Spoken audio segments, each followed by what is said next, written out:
Carl Sagan could not have predicted 2021, but he did see it. In Forbes, you know, that super jacked guy.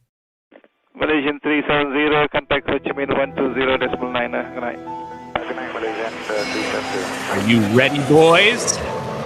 Breaking news tonight, a Malaysia Airlines flight with 239 people on board, including 4 Americans, has gone missing. Even as these grainy satellite images released today by the Chinese government. Again, the Malaysia flight too was one shot at China saying knock it off. Why shoot it down though if it's not hostile? Our technologies permit us to manipulate time and space. Why the Americans would? They'd be distance annihilated. This country is very powerful. Far more powerful than people understand. We have weaponry that nobody has any idea what it is, and it is the most powerful weapons in the world. Not even close. I remembered the line from the Hindu scripture, the Bhagavad Gita. Vishnu is trying to persuade the prince that he should be his duty, and to impress him takes on his multi-armed form and says, "Now I am become death, the destroyer of worlds."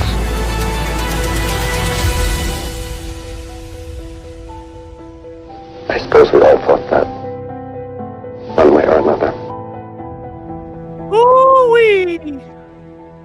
Hope you remember to bring a towel.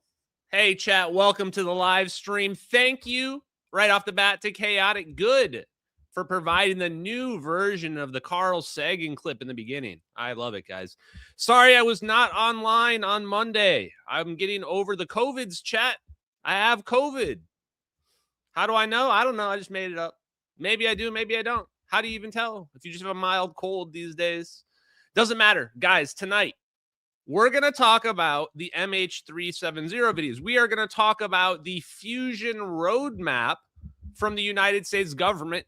And I watched the Bob Lazar S4 documentary, and there's actually new details in there that I want to discuss with you guys that I think are relevant to our understanding of the MH370 videos and the technology the government is hiding. Before that, I just want to thank everybody. I want to thank you all because I think that we will look back at this time in our lives, but also when we investigated MH370 as probably some of the best times in our lives. It was an organic, community-driven investigation that I was leading, looking into this missing airliner. People were enamored with the story of the investigation itself. So if you're new and you don't know what's going on in this channel, what we've been doing, what my whole situation is, this will hopefully help bring you guys up to speed. These videos, the MH370 videos, the ones that I was showing at the beginning of my live stream here, these videos emerged in August of 2023. Now, they had been online. The first thing people did was they found them. They found how far back they go. They started looking reverse image searching on the videos, and they find out they go back to May 19th, 2014. May 19th, 2014. Well, that's weird. So the next thing people find out is like, what plane is that? What kind of plane is that? It turns out that's a Boeing 777. That right there is a Boeing 777. People can tell because of the engines. And so people are going, okay, well, 2014, Boeing 777. Oh, wait, didn't like a famous airliner disappear in 2014 called Malaysian Airlines Flight 370? Look at this. Look at that. Are you kidding me? Look at what you're looking at right there and tell me, you think somebody could have faked that? I'm here to tell you, the reason I know these videos are real, nobody could have faked this in a million years. Not in a million years could somebody fake this. They don't have the knowledge. Look at the plane. Look at the coloring and the accuracy of the heat signatures on the plane. Look at this orb up here and this perfect heat signature in it like a crescent shape. Look at the red lines here. Let me tell you a detail right now that should shock you. I sent this to the official investigators that looked into MH370, the ones that are doing interviews that are on TV. They told me not to say their names, so I'm not going to. But I have the emails. And one of them that responded said that heat signature, that red line you see on the belly of the plane, that's not coming from the engine. He says that's coming from the AC exhaust ports underneath the Boeing 777. I said, dude, did you not read my post in October of 2023 where I figured that out and figured out this must have been an onboard fire? That there had to be something burning in the cargo bay that was circulating, that the air conditioning is pumping this heat outside the plane, and that's why we see these smoke trails. It's not from the engines. He didn't respond. He was like, he couldn't deal with it. He couldn't process that information that I also figured that out. How could both of us figure something like that out if these videos are fake? Impossible. That's just one detail I wanted to give you guys. So these videos emerge. Obviously, they've been debunked. Everything on the internet has been debunked, guys. Everything. The reality is some of the stuff is real. And I'm here to tell you 100%, no cap, no scam, not asking anything of you. These videos are 100% real. I don't want them to be real either. In fact, the reason why I don't promote it more than I do and try to grift off it more, I could for sure, is because I don't want them to be real, man. I don't really want to accelerate what these videos lead to. That's free energy you're seeing. That's teleportation you're seeing. That's somebody on this planet, the United States government, has information about science that is basically like crime against humanity level. Okay? Those videos represent me getting assassinated also for just talking about them. So just stack that up in your mind, okay? We investigated these videos, and let me give you a rundown of the flight path, because this is probably the most important thing anyone needs to know about why these videos are real. Now, which one? I have two.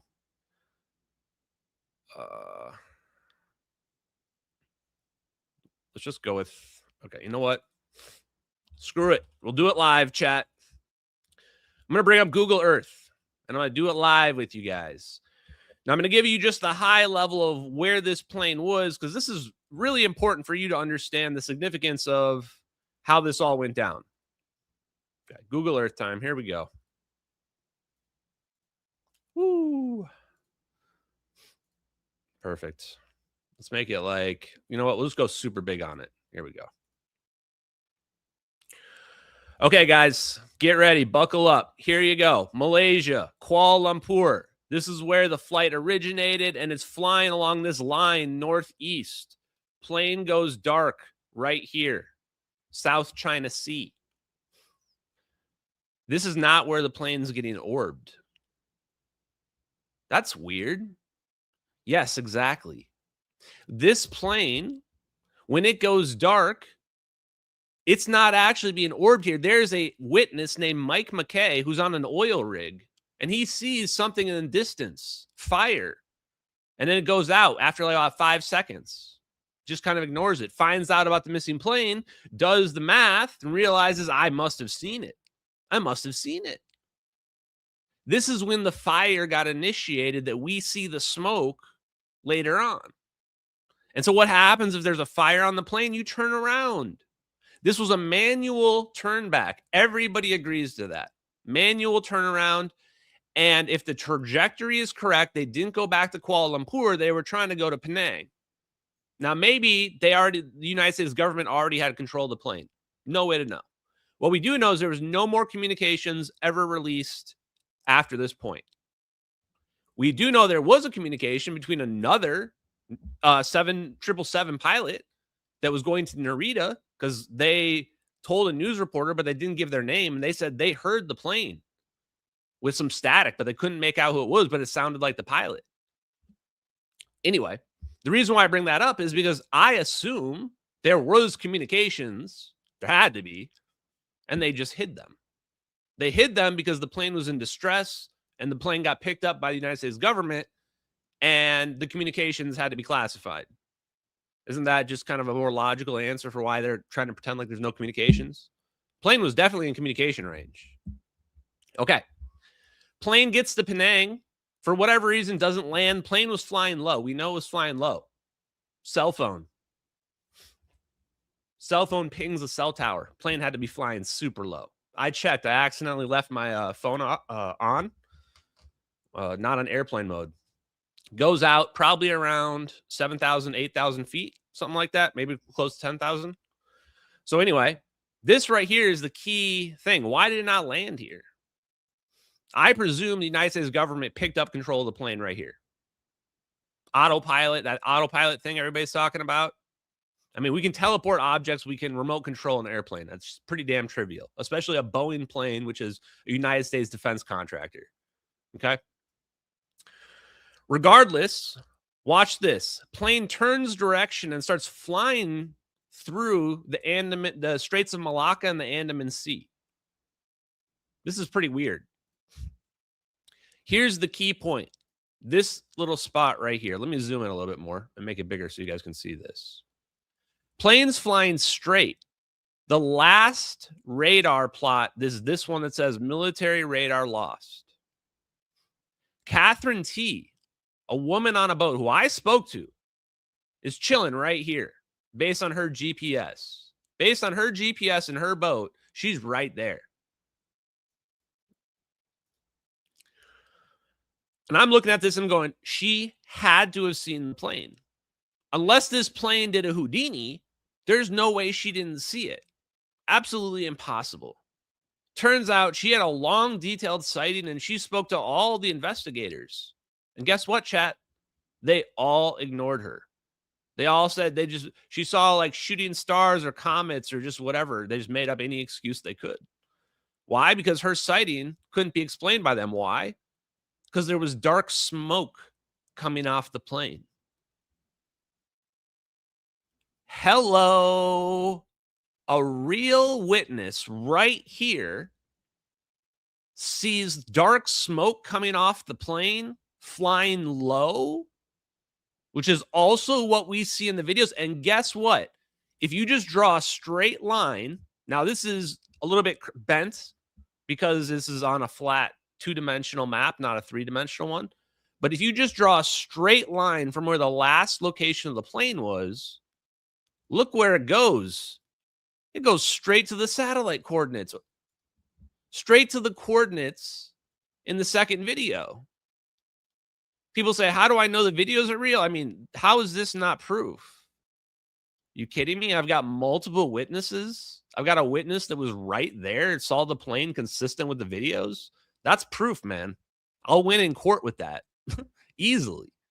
Until you can prove to me who made the videos or whatever other bullshit made up excuse you're saying for about the videos and claiming why they're fake. They're obviously not fake. Okay. Now, what other details did I want to bring up here? One of the details about the computer that I want to mention before we move on to the next thing here is supposedly the computer comes back online on the plane. When? The exact time the military radar is lost. Takes like 3 minutes to boot back up. How does that make any sense? But you know why they needed that to happen? They needed that to happen because they need a reason why there's satellite pings. Because if the computers are all off and no one's able to track this plane, then how do we have satellite pings that tell us where the plane went? Doesn't make any sense, right?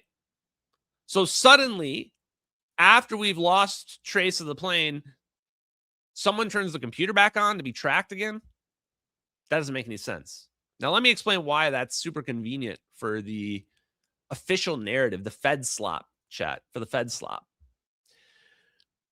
What we're being told right now is that this location right here, where you see these coordinates, is generally the location where the plane just takes like a 290-degree turn and goes south. And then flies south for 5 hours until it gets somewhere down here by Australia and crashes. That's what we're being told. Okay. What's Ashton Forbes' alternative theory? If the videos are real, then enter the videos right here. Whatever the story is about this plane going to south, that's nonsense. By the way, if it did go to the south, it would have been seen by multiple radars. Would have been seen down here by I think it's Coco Islands. I think there's a radar plot down here. Yeah, right here. The Cocos. We would have seen it there. And the Jorn, the Jindali Operational Radar Network, they would have seen it too in Australia. But none of them did. So, enter the videos. Oh, crap. I'm going to lose my voice, chat.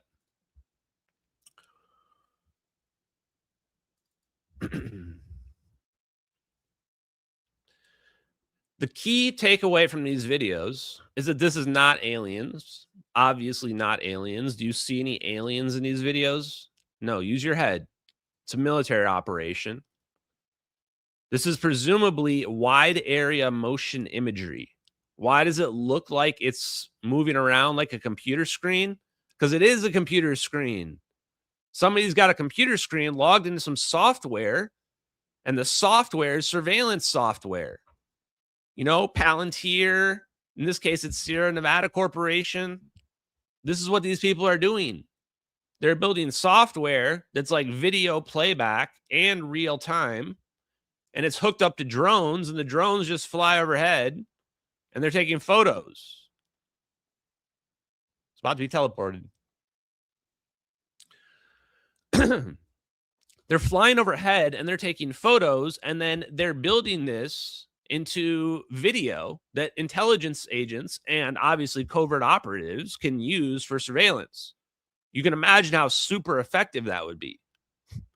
That's why it looks like the clouds don't move enough. It's not actually satellite. It's meant to look like satellite. That's the whole idea, because when the CIA got this built, they were watching Enemy of the State. They were watching Will Smith and Gene Hackman. They said, we want that technology, and they built it. There it is right there. This is the real life version of it, Gorgon Stare. Okay, so that's what this is.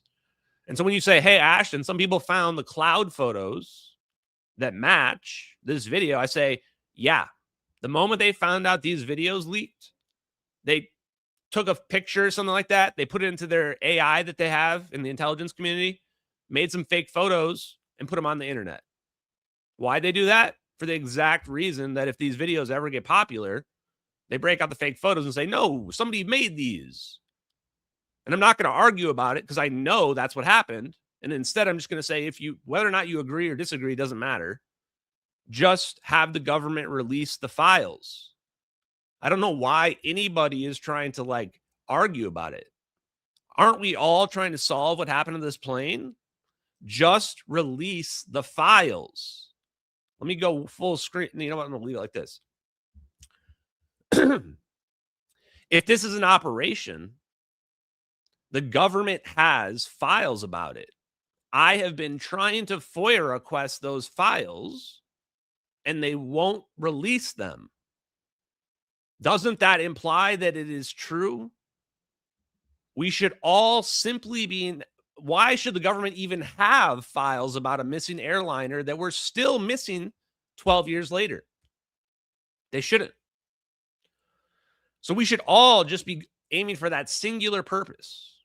And if it turns out I'm wrong, you all have permission to bully me for the rest of my life until I commit self-harm.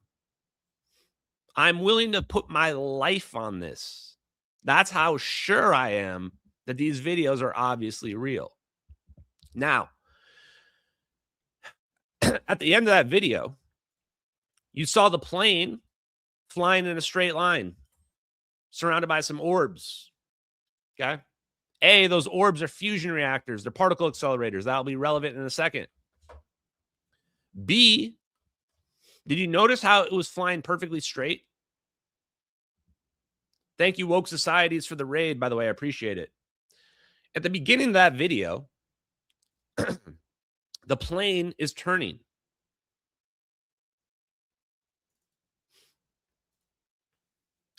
The plane is turning. Look at this plane making a sharp, hard turn here. See that? In the second video, we can tell that the plane levels out at the end and is just flying perfectly straight. This is absolute proof this is an operation. The drone picks up right at the exact right angle to get the perfect shot on this happen, right as it happens. And it only takes less than 1 minute for the orbs to get around the plane and for it to get zapped away. The person controlling this camera knows exactly what's about to occur. Look at how perfectly zoomed in on it they are. Look at this. They know exactly what's about to go down here. They know even when it's going to go down because they know it's winding up, and they zoom out right before the teleportation. And then you can see the nose of the drone again at the end. You can see the nose. Look at this. There's the drone. That's an MQ-9 Reaper. They're using a custom camera in hardpoint number 5. That's what that is. Probably exactly for this purpose. The point being, where? Where did they send the plane? By the way, chat, I apologize. I am going to lose my voice during this. We're just going to push through it. We're pushing through. They teleported it west. You're like, what? What do you mean they teleported it west? Yes. Yes.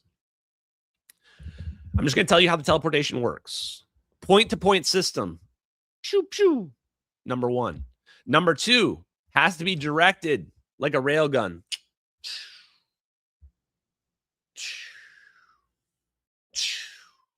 Okay. Number 3 breaks the light barrier. Falls into an extra dimension, hyperspace. Call it whatever the hell you want to call it. I don't care. That's the reason why the clouds don't go blasting away. It's a gravitational effect on the matrix itself. And number 4, it's going to fall out of hyperspace. Can't go infinitely far. You can't shoot it to Andromeda. Why? Because the distance it goes is potentially based on the energy input, on the orbs converging it. So think of it like a turkey baster, squeezing your turkey baster, and then the turkey juice goes squirting out. It doesn't go infinitely far out. At some point, you can imagine it falls out of hyperspace. So what does this mean? This means the plane's going west because the coordinates in the video show the plane flying east and then leveling out. Okay? So if we look at where our coordinates are and then we go west, oh, look at this. See this little pin here? MH370 teleport. I could draw a straight line, but I'm just guessing. Obviously, I don't know the exact trajectory. Somewhere over here. Why? Why somewhere over here? Because there's actually more witnesses that have been discounted. Yes, more witnesses that saw the plane. If you go south here to the Maldives, there's an island called Kuva Haduvo. This one right here. Kuva Haduvo. 15 people on this island saw the plane in the early morning hours. So I guarantee you they saw the plane for real. Why? Because they teleported it west. I mean, that's pretty damn close. You can imagine the plane being teleported into the sky somewhere else. The pilot being disoriented, or maybe they still have control of the plane. I guarantee you they have videos on the other side. And then they start flying it south towards Diego Garcia. And they get seen by this island. Time difference is not actually 6 hours. I'm still a little unclear as to what the exact time difference is, but if that plane is being teleported at roughly 2 in the morning, 2:30, 2:40 in the morning in the Nicobar Islands, I don't think the time difference is that big. Maybe a couple hours. So it could make sense the plane got teleported and then flew around a little bit and then gets seen by Kudo Hoduvo Islanders. So that's the best theory. The other evidence that supports this is a fire suppression device that washes ashore on one of these islands here as well, like 2 weeks after the plane disappears. Now, it could have been there. Who knows? But fire suppression device tells us, well, they were battling that fire in the cargo bay, the one that was causing the smoke to come out of the plane. That's why they probably went through all the fire suppression bottles, especially if it was a lithium-ion battery fire, which the lithium-ion batteries are the likely culprit for the fire. I mean, plane was loaded up with lithium-ion batteries. They probably just pulled them aside, impacted the supply lines of the batteries, and they caused them to be like unstable or something. Yeah, that's my guess. Okay, what else am I missing, guys? Okay, so where did the plane end up, and what about the debris? That's what everybody says, right? So, well, honestly, the Islanders said they saw the plane go to the south. I see no reason not to believe the Islanders. If you go to the south, you run into your bad boy here. Bad boy on the block. Diego Garcia military base, chat. There she be. The famous Diego Garcia military base. Haven't looked at her in a while, chat. We haven't looked at her in a while, but there she is, unchanged. Still as sketchy as ever. My goodness, chat. Okay. Plane either went here. In fact, can't you I'm pretty sure you can click on this in Google and it shows like the plane. It's pretty funny. Or they just ditched it. They ditched it in the water over here somewhere. In fact, they could have probably ditched it pretty much anywhere between where those Islanders saw it and Diego Garcia. And any of those locations actually fit the the drift pattern of the debris. What's crazy is that this makes way more sense than the current search location. Imagine, for just an example, that the plane crashes somewhere here. Somewhere here in these waters between Diego Garcia and Kudo Hoduvo. Well, let's zoom out a little bit. All the debris was found along the coast of Africa. Some of it on the Madagascar here, but a lot of it was on coast of Africa here. So one piece was found way down here in South Africa. Doesn't it make more sense that the debris, that the plane would be in the ocean somewhere over here for all that debris to be there? In fact, there's probably debris up here somewhere along these coasts as well. If I'm right. If I'm right, when we found the debris, it had been there for a long time. And the plane just crashed somewhere closer to Africa. And that debris is from MH370.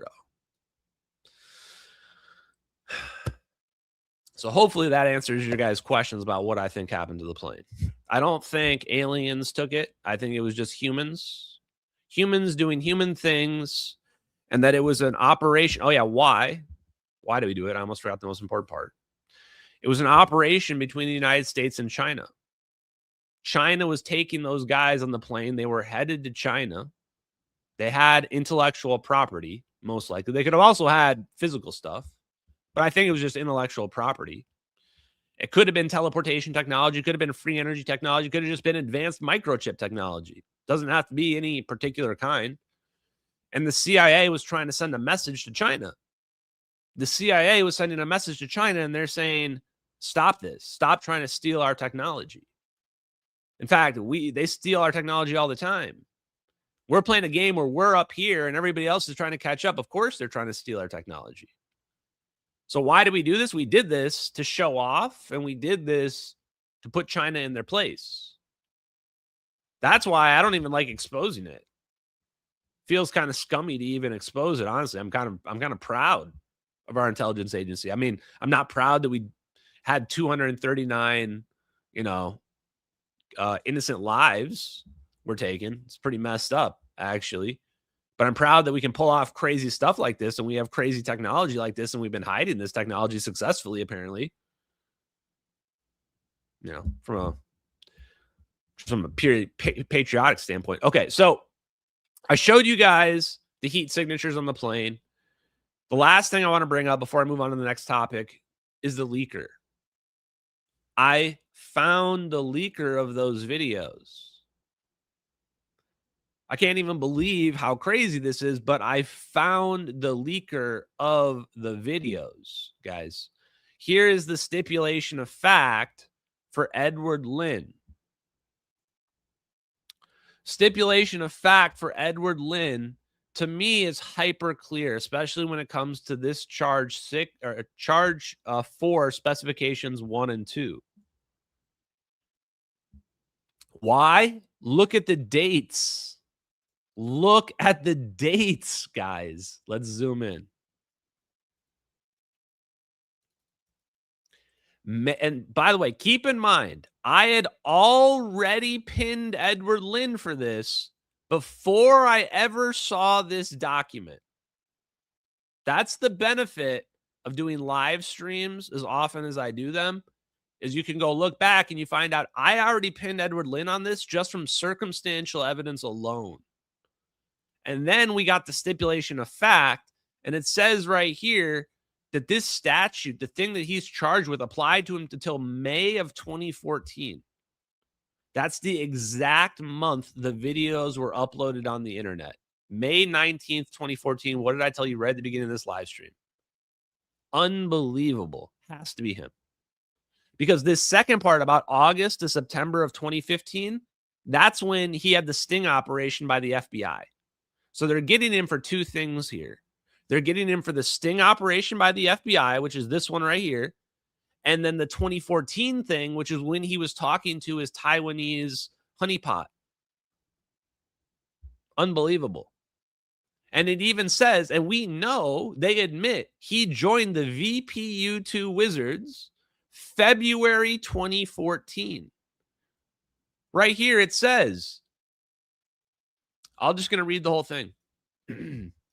After the dates. During that time, I had lawfully had access to information related to the national defense, which I had reason to believe could cause injury to the United States if disclosed.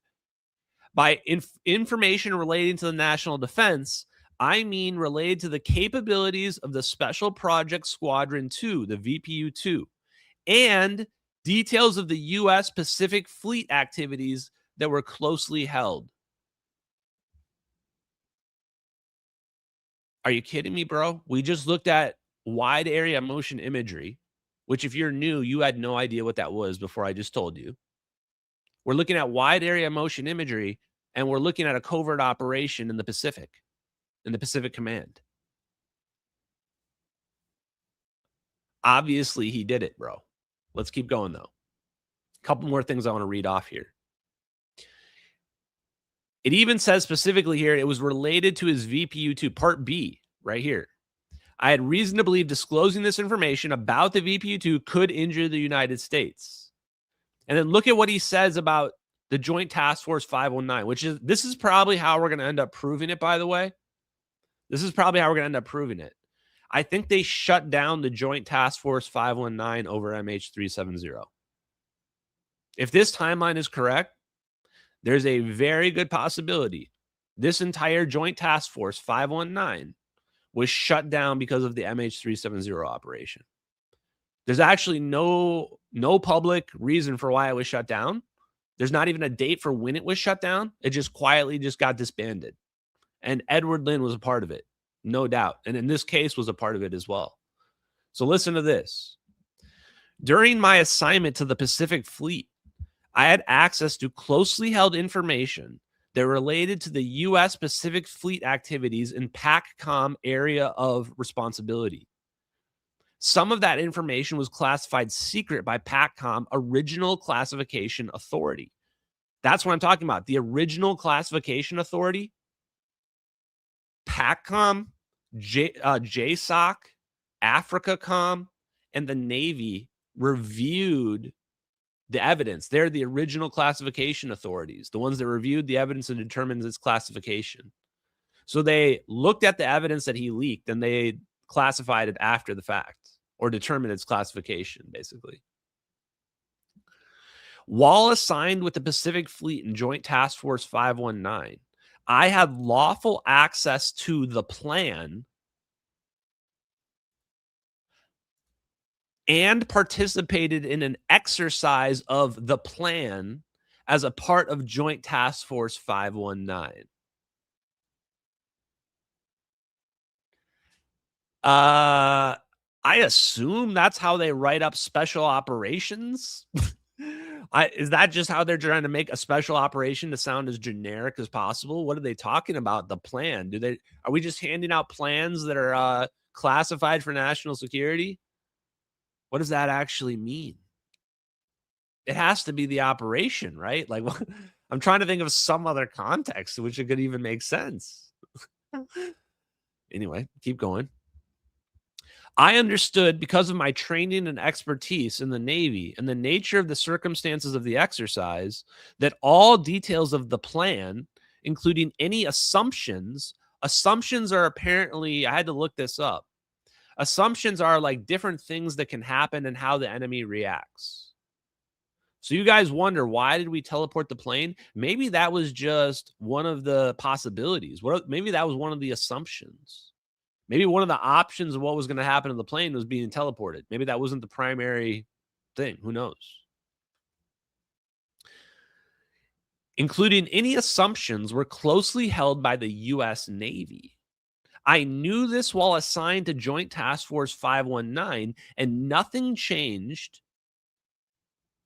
Nothing occurred to change this through 2014. To me, this implies that because it's 2014 right there, either that had to have been right before his VPU-2, or he was doing this while he was on the VPU-2. Yeah, what Bar T. Weldon says, maybe the teleportation was plan B. I don't know how these spooks operate, man, but I do know they've got some crazy technology. I'll tell you that for sure.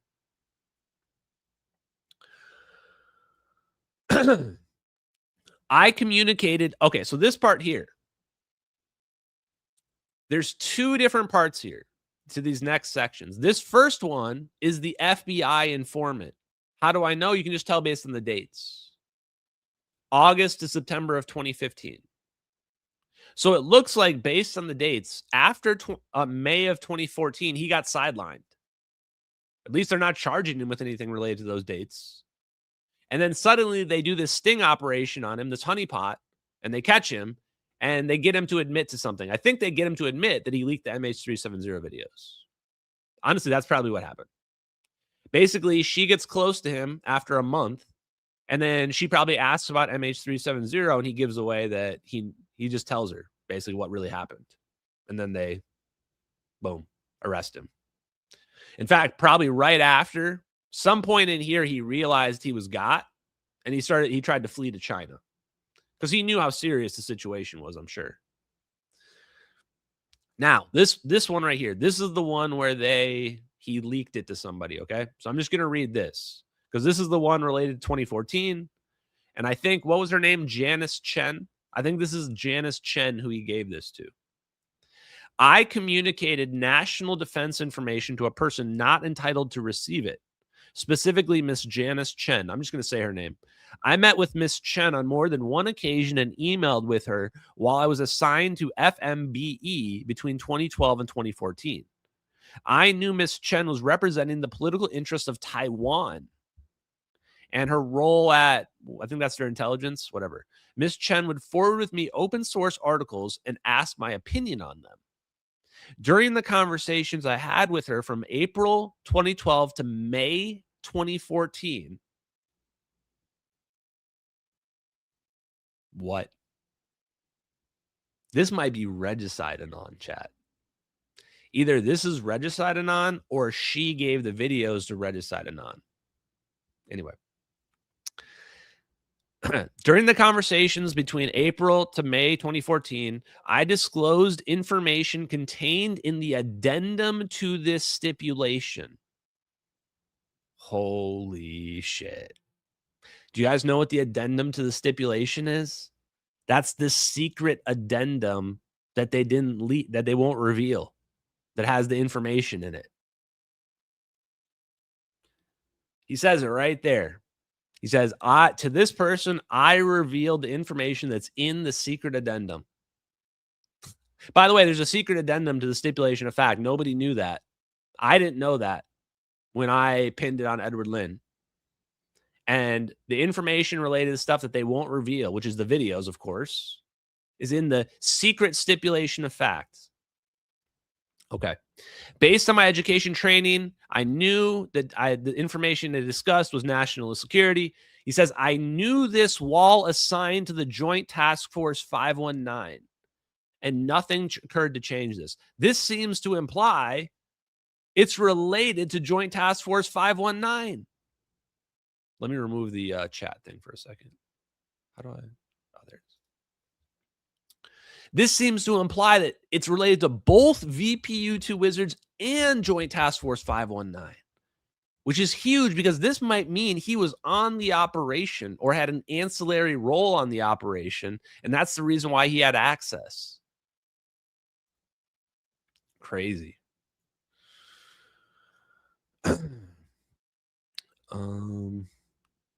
I knew at the time that my communication was unlawful because I had been given access that was based on assumptions necessary for the plan. Was told not to disclose them, and the Navy had not declassified the plan. Wait. Oh my, holy crap, chat.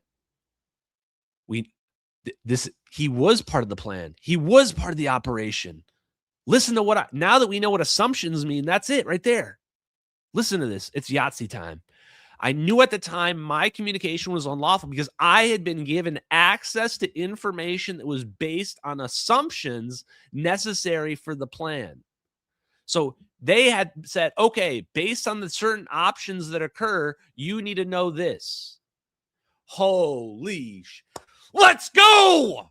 Oh my God, chat! I'm gonna have to put his private spy on Edward Lynn. Oh my God, we're gonna have to destroy this guy's life, chat. We're gonna have to destroy this guy's life, chat. I gotta hire a private investigator. He's probably in hiding, chat. He's probably in hiding. Oh my God, chat. This is why he's not talking. If you disbelieve, go try to find Edward Lynn. Go try to find him right now. It's a manhunt. Go find the man. I dare you to try to get him on the record saying he didn't leak these videos. I triple dog dare you. Triple dog dare you, chat. This is why he's not talking. They gave him a sweetheart deal because he was in on it. He has direct information related to the operation we did to MH370. He can prove that we did it. He can prove that we did it. This is why they did a deal with him.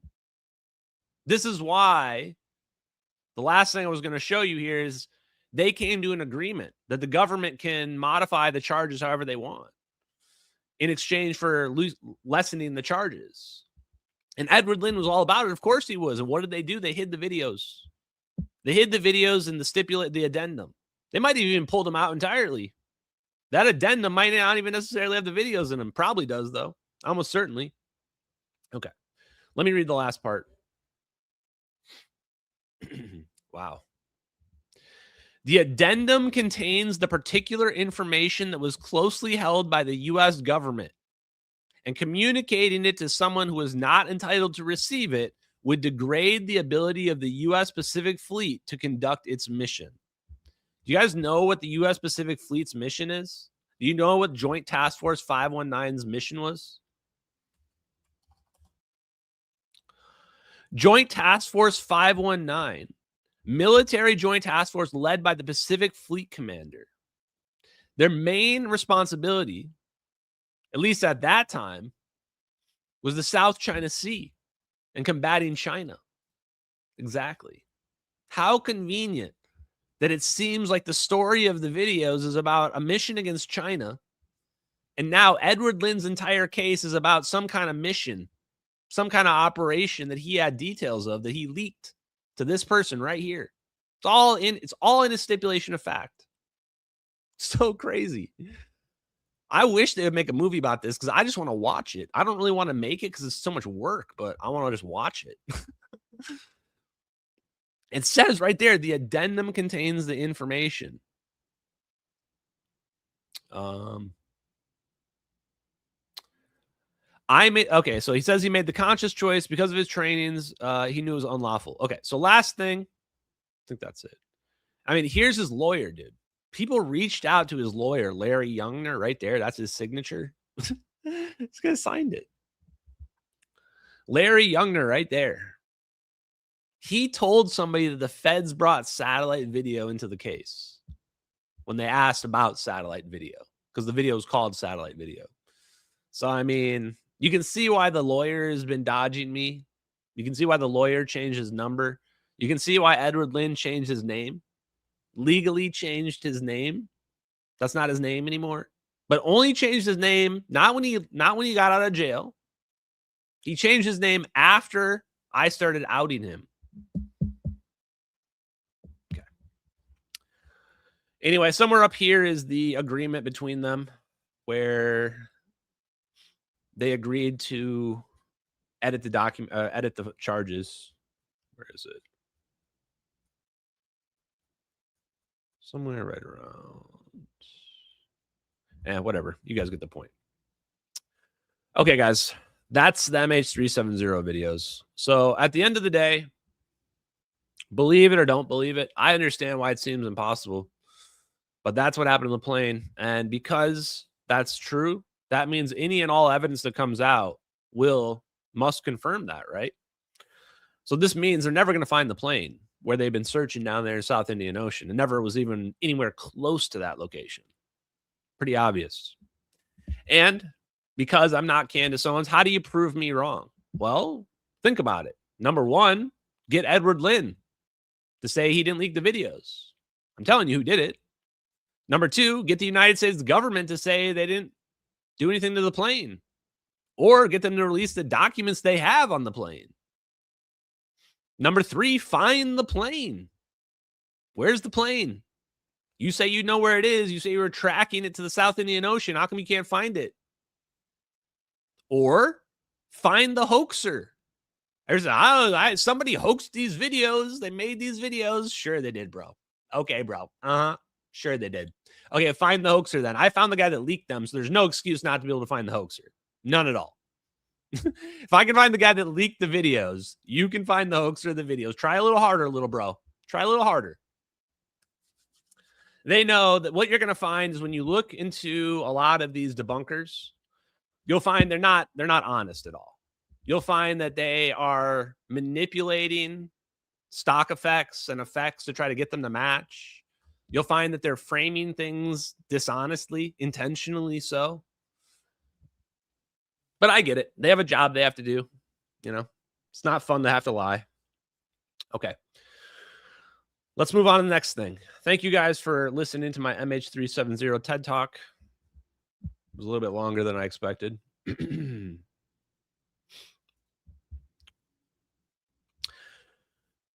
Guys, I watched the Bob Lazar S4 documentary. No, I did not pay for it. The Bob Lazar S4 documentary is available on, I think it was Amazon Prime, if you have it. So I watched it for free. I was sick, as you can tell. Still losing my voice here, getting it back to 100%. I have to say it was a lot better than I thought. It was a lot better than I thought it was going to be, and there were more details that I had no idea about. So I want to share them with you and why I think they're potentially relevant to the overall topic. Number one, I'm absolutely convinced Bob Lazar's story is real. Absolutely convinced. There are far too many details that were already too hard to explain, like knowing the exact hand scanner, weird bone hand scanner they use. I mean, that's something that just pretty much proves it right off the bat. But the fact that it's very likely that these flying saucers come from Nazis in Germany and what have you makes perfect sense why we have them and why he's reviewing them. The only things that I'm going to disagree with Bob Lazar on at a high level are, is it really alien technology? Is it really alien flying saucers? Or are they human flying saucers? So let's go through some of the details.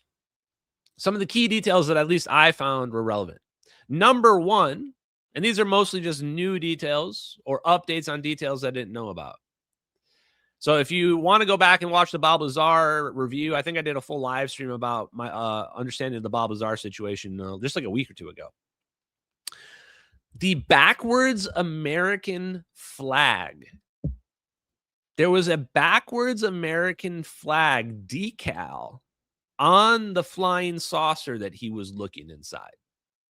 And there were like panels taken off of it. These are things that right off the bat, I say that has to be American technology. Even Bob Lazar says he was thinking it must be our technology. It's just some advanced military technology that we built. And he says, oh, right in the beginning, he goes, this explains, when he's explained the flag thing, he says, this explains why people are seeing these UFOs and attributing them to aliens. Yeah, exactly. I'm going, wait, why do you lead with that, bro? You got to be leading with American flag decals on the flying saucers. Because what's the other explanation? We dug up a flying saucer, it crashed, and we felt we needed to stick an American flag on it?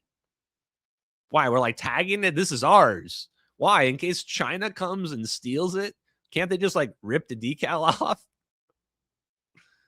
So you could plausibly argue, I think, I'm not trying to present that you have to believe what I'm telling here. You could plausibly argue that we just, picked up a flying saucer and then put a decal on it. But it makes way more sense that we would put a decal on something we built.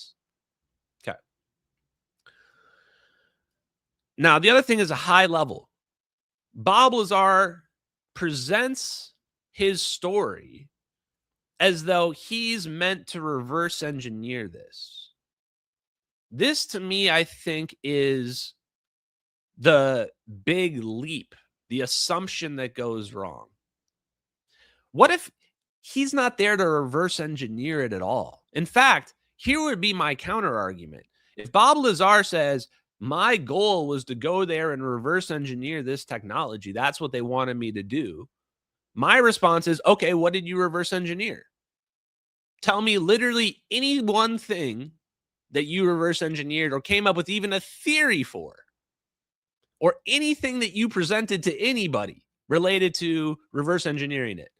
Because nowhere in the stories, in any of the stories, is he presenting any scientific papers or theories about how anything works. He was just telling us speculatively how he thinks it works. So I don't think he was trying to reverse engineer it at all. I don't think that's what the real goal was. Maybe that's what they presented it to him as, because it's the perfect cover. But instead, here's an alternative theory, and this is just me spitballing. What if that was an initiation program? What if that's essentially a training program? You find somebody out there that's smart, thinks outside the box, can build things, and you say, hey, we got crazy technology, but, there's a good chance their mind's going to break. There's like a 50% chance that this person's going to have a psychological breakdown when we show them gravity technology. Okay, so what do? You build a training program, an initiation program, weed out the people who are weak. You weed out the soft, weak-minded noobs who can't deal with it. Send them back to Reddit. Because let's be honest, that's who we're talking about. And you know why this makes so much sense to me? Because there has to be turnover. Let's just think about this economically. If there's a reverse engineering program or any program where anybody is building alien technology, let's just call it that, sometimes those people die. Sometimes those people retire. You have to have new blood coming into the game. And you have to think about this. So how do you do it? Well, I would do it exactly like Bob Lazar's story in S4. I would have a situation where I send people out to the desert somewhere. I would show them some older prototypes of the technology so they can see what the technology is. So they can, in their mind, try to figure out how it works. And the ones that don't have a psychological breakdown, the ones that have aptitude to understanding the technology, I bring those people in. I say, okay, you're part of the team. Will you shut the hell up and never talk about this? Great. Well, you're going to be a millionaire, maybe a billionaire then. That's what I would do. Just like Men in Black. You sit them down on the bench and you say, look, free energy is real. We have gravity technology too. Now you know about it. This can go one of two ways. We flashy thing you, or you're in now. And you give up your old life and the old ways and what you thought was true and real before, and now you move into the inside to the club. So that's my theory at a high level, and I think Bob Lazar failed it. Bob Lazar says in this, like, what really happened? Bob Lazar got caught. Bob Lazar got caught showing his friends the UFOs in their flight tests. That's what really happened. He says so. He gets caught showing them the flight tests, and then he loses his access. They have a huge sit down with him because this is how much they are protecting this. You can't show people. When they said you can't talk about this, they meant it. And they're testing you. He gets brought in. They're testing him to see, is he going to tell anybody? They've bugged all his phones. Anybody he talks to, they're listening. And they're just waiting for him to tell his mom or his brother. Because then they're going to just, you're done. Bye. And that's what happened. He got caught. They caught him in the desert trying to show his buddies. They brought him to the military place and they said, you shouldn't have done this. And they took all his access away. And then he went and he whistle blew. Now, the interesting part about the whistleblowing from the Bob Lazar story that I did not know, you guys are going to enjoy this. It was John Lear that got Bob Lazar in front of George Knapp. George Knapp says straight up in the documentary, he says that they wouldn't even have listened to Bob Lazar's story or believed him, but John Lear was vouching for him, saying, you got to talk to this guy. And John Lear had provided them accurate information about some weapon program. And so because John Lear had already provided them some accurate, verifiable, true information, they thought, okay, we can run with this. We can check this guy out. And what's crazy I found out about John Lear is he was friends, good friends, with who? Bill Cooper. Yes, the Bill Cooper, chat. Pale Blue Horse. I want to play the clip if I have it, if I can find it real quick. Did I put it at William? Bill Cooper. What do you think about aliens? I don't think there are any. At one time, I thought that there were, simply based upon documents that I'd seen while I was attached to the intelligence briefing team, the commander-in-chief of the Pacific Fleet. At that time, and even for many years afterwards, I did not believe that the government would use me in that way. I had devoted my whole life to government service. I had been in the Air Force, I was in the Navy, I was a river patrol boat captain in Vietnam. I had proved myself. I had combat ribbons with the V for Valor. There was no doubt of my loyalty to my country. And maybe that's why it was so easy to use me, because I wouldn't doubt that what I saw was real. But over the years, I've done a lot of research. And what I've discovered is there's no proof existing anywhere that extraterrestrials are real, or that have ever visited this planet, or that they exist anywhere in the universe. There is not one shred of evidence anywhere. There is lots of evidence, tons of it in fact, that there are a group of people collectively known as the Illuminati who want us to believe in some extraterrestrial threat from space so that they can cause a world government, bringing together of all the people to resist that external threat. I gotta just point out how based this is. This is such a high IQ take that people in the 90s couldn't even comprehend what he was saying. And it got misinterpreted like a game of telephone over the years. What's he really saying here? Take away the edge to what he's saying. What he's saying is there actually is no evidence whatsoever of aliens. There is none. Literally zero verifiable evidence of aliens. The closest we get is some sketchy looking video that might just be some costume or something like that. Of some dude with his, maybe a medical guy touching the alien's face. But there's actually just no biological evidence, nothing. Absolutely nothing. And it's not to say that they can't be real. What you're saying there, the high IQ take, is why are we blaming aliens on all of this? He's saying there's no evidence for the aliens, so let's not go to aliens. Instead, if we're seeing these flying saucers, let's ask what our governments are doing. What are the governments up to? And now we know from Bob Lazar and others that they are up to some sketchy technological stuff, chat. They're working on gravity emitters. They've definitely got free energy devices. They've figured out fusion. Gravity control makes fusion trivial. Think about how advanced they can be. Of course, they had AI way before us. I'll let him finish. It's a scam. That's what I can tell you. What they call UFOs, these craft that fly around the sky, are real. But they're not piloted by some little green guy from some other planet. They're owned and operated by the United States of America for one, the Soviet Union for another, probably Great Britain, Canada. I think the first. So yes, a lot of you asked me, do the Chinese, Russians have this technology? Yes, very possibly, very likely. What did we try to get from Russia? Probably the scalar physics, the understanding of how do we modify an electromagnetic beam so that it becomes a gravity beam. Think about that. The big thing about the connection between electromagnetism and gravity is how do you couple them? Coupling means how do you connect them where I can turn it and now I can control one or the other, like two cranks. That's what we would need to learn from the Russians. So I'm sure that the other countries have this technology, but when you look at the spending, nobody is spending and researching on weapons like we are. We are just simply far out in front of them, although I'm sure they can catch up. Absolutely.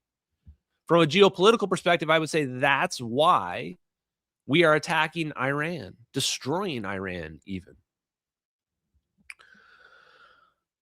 Now, a few more things on the Bob Lazar that I want to bring up before we go to the next thing. A couple more important things. Number one, he mentions needing to make multiple jumps. This is where I really locked in. Now, I'm going to play this other clip of Bob Lazar that's very, very similar. Wait, where is it?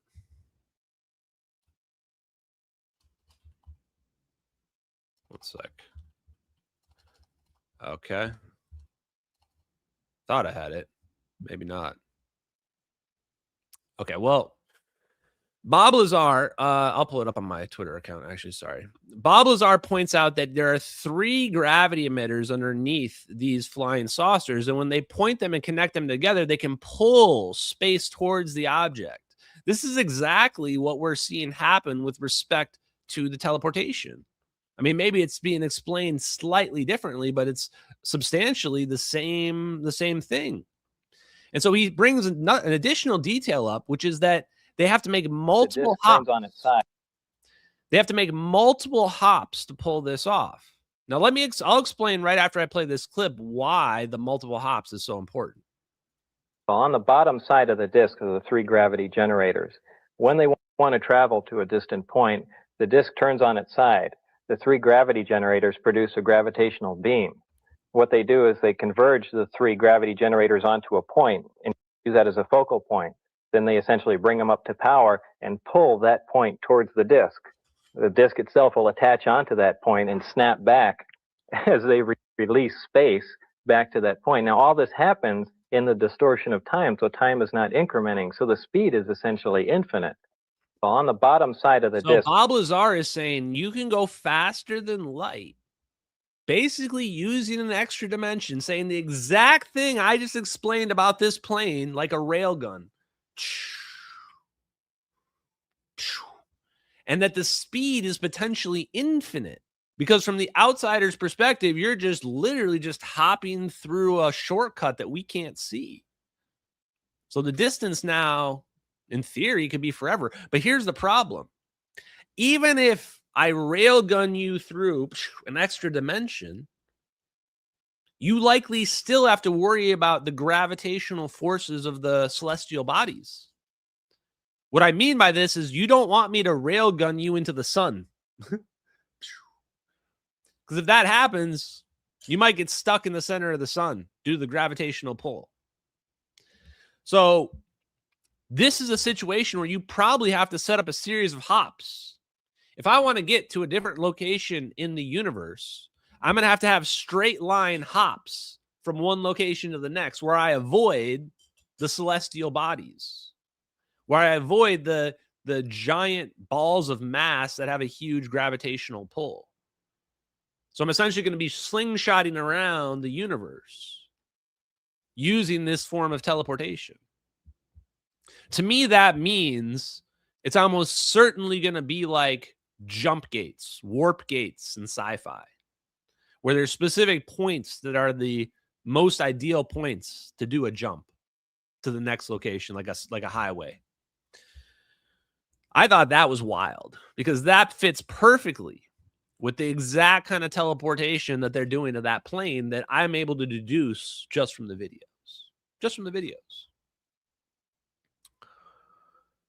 He says another thing that was pretty weird. He says the gravity waves are used to culminate a beam to make a particle weapon.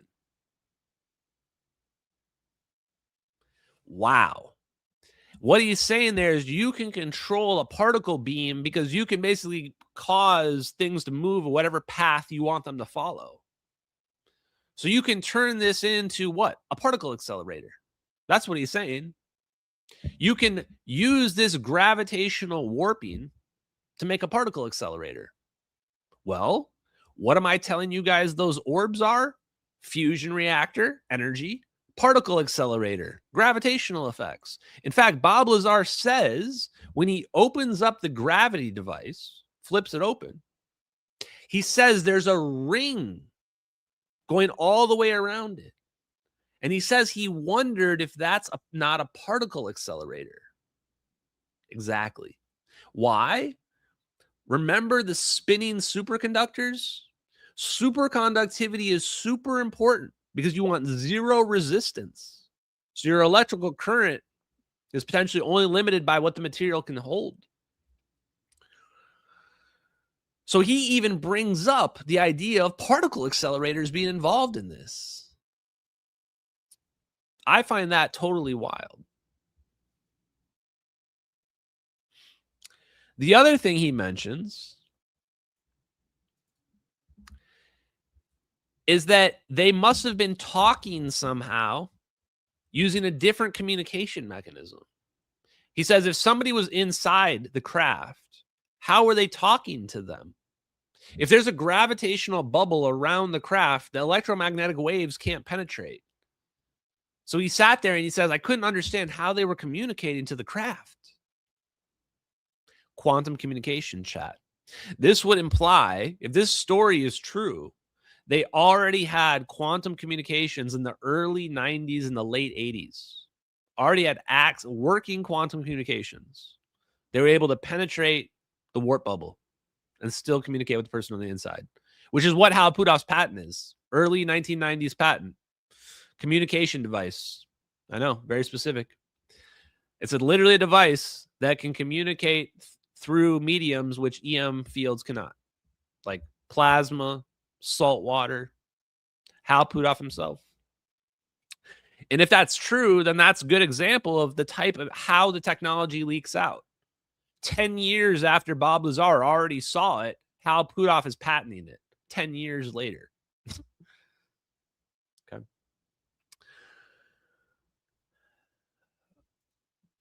And then the other point I want to bring up, if you think about it, of course they knew how all this stuff worked. We're going to talk about aerogel in a second, but if you listen to Bob Lazar's story, they're ripping out one of these gravity emitters from the ship and they're just playing with it. You think they're going to let you play with it if they don't know how it works? One of the other details he says is he got allergy shots. He goes to the doctor, the nurse, maybe doctor or nurse, and he has to get these allergy shots. I know they're allergy shots because my brother is allergic to bees. And so when he was younger, he did all the allergen testing and the desensitization. And you get all these shots, and then they check to see what you're allergic to. Why would they be doing that to him unless they had some idea of what he was going to be exposed to? Think about it. If they had no clue, what are you allergy checking them for?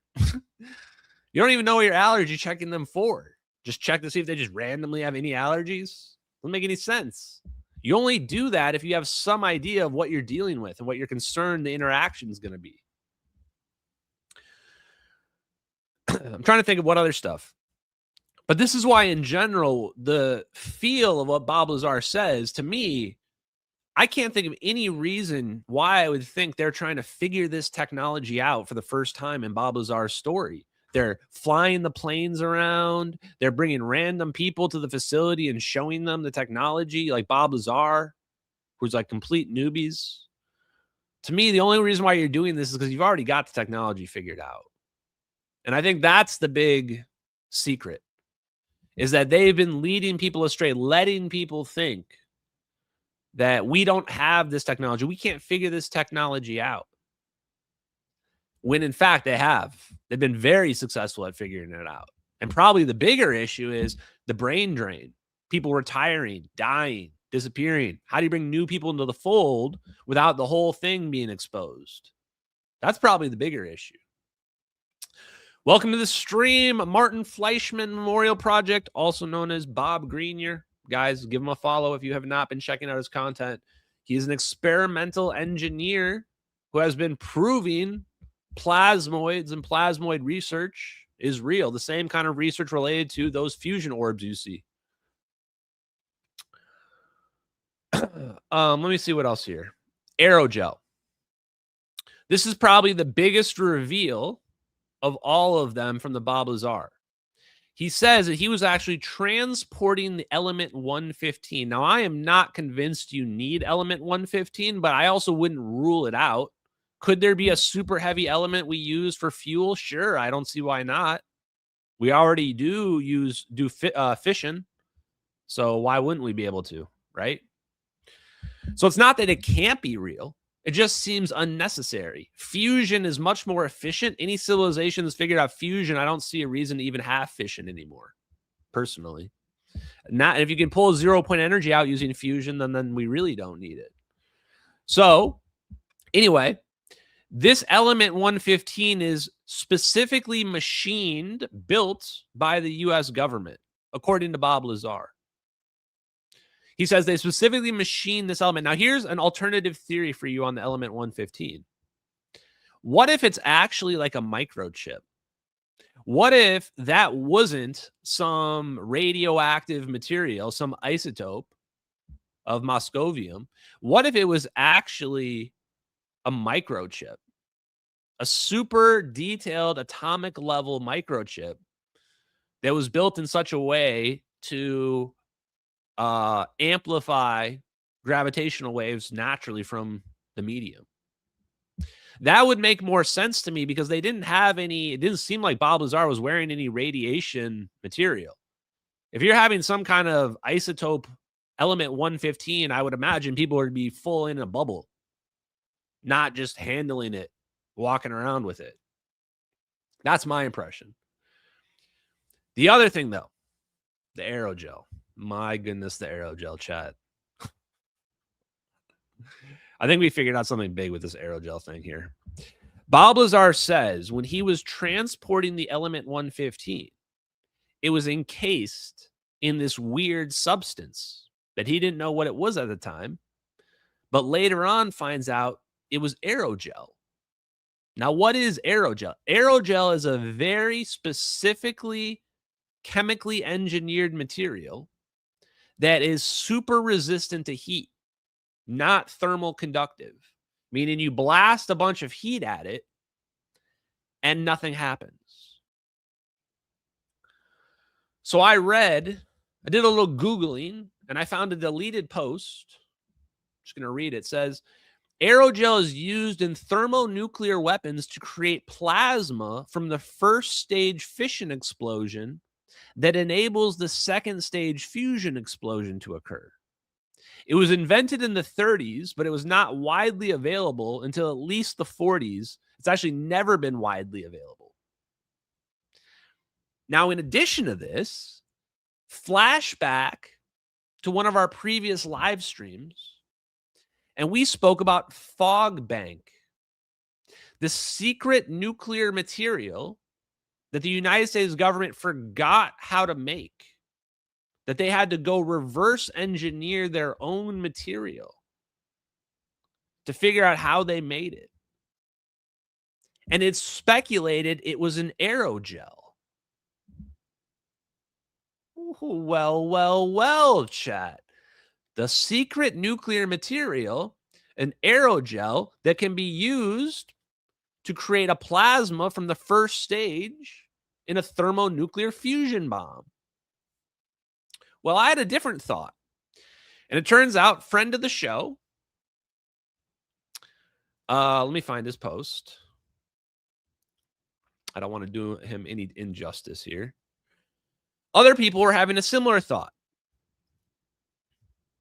Here we go. Wait, where is it? Shout out to Jordan Crowder. If you guys aren't following Jordan Crowder, check his content out on X. I think he's on all the social medias, though, as well. Jordan Crowder said something exactly what I was thinking. I love when this happens. He said Fogbank wasn't interesting merely because it could become a plasma. It accidentally taught researchers how to structure plasma. Imagine that classified weapon research revealed that an aerogel-like material could act as a temporary three-dimensional scaffolding. You start with extraordinarily intricate nanoscale solid architecture. Dump enough electromagnetic energy and the solid disappears. But perhaps under carefully controlled conditions, aspect of the organization imposed by the structure could briefly survive. Why is this big? This is exactly what you need for a fusion bomb. Exactly. Why? Because you need perfect compression from all directions. So how do you make that happen?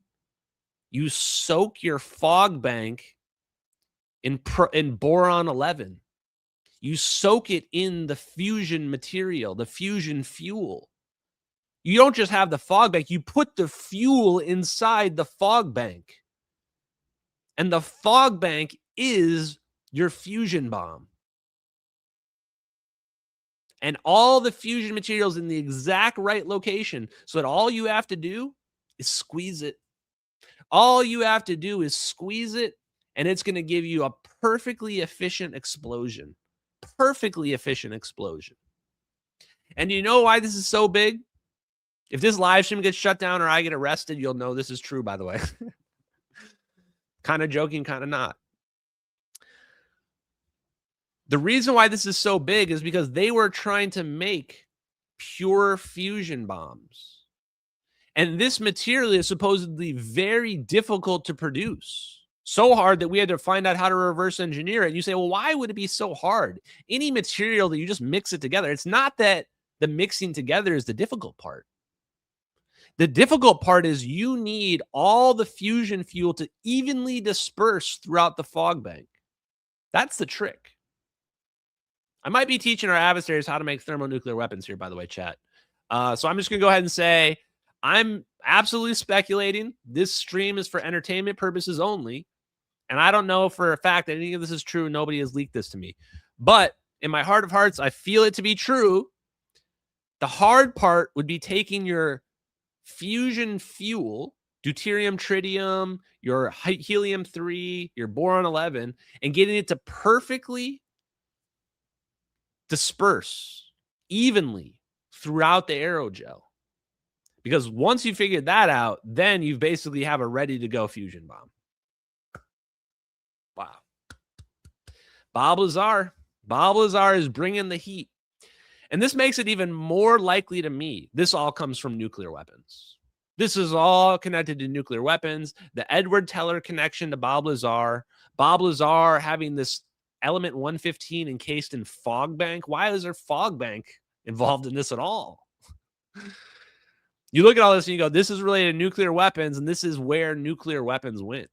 Fusion bombs became pure fusion bombs. They became efficient fusion bombs, which became orbs that are teleporting airplanes.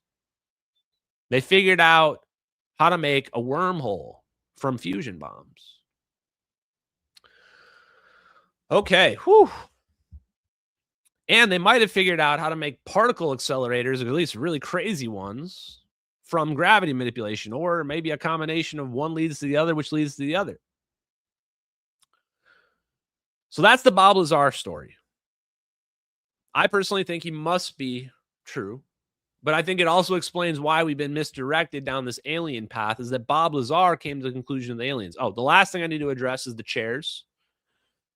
The only thing that gives me pause on my own theory is the seats. Bob Lazar says when he was digging around looking inside the craft, there are 3 seats, but the seats are too small for adults. So he says this must be, well, they must be aliens. It must be small aliens. Well, here's a counter thought. Number one, what if those just aren't seats at all? What if they just look like seats, but that's just a drone and they don't even need anybody inside of it? In the 1980s, drones wouldn't have really been something you think about. So he might not even have thought that's just a drone flying around. Those could have just been for purely cosmetic purposes or maybe completely unrelated purposes. Who knows? So this is why I say be careful what assumptions you make. You're saying those are seats. Maybe they're not seats at all. Maybe they have a different purpose you're not even aware of. The other possibility, and this one's kind of weird. I don't know. I don't think this one really has a lot of credibility, but I'm going to throw it out there anyway. What if the inside of the craft changes when the craft gets turned on? They say that the inside can be a different size than the outside and other weird stuff like this. What if the scale of the craft changes somehow on the inside? That would be pretty weird. I don't think it's really can be true, but just throwing it out there.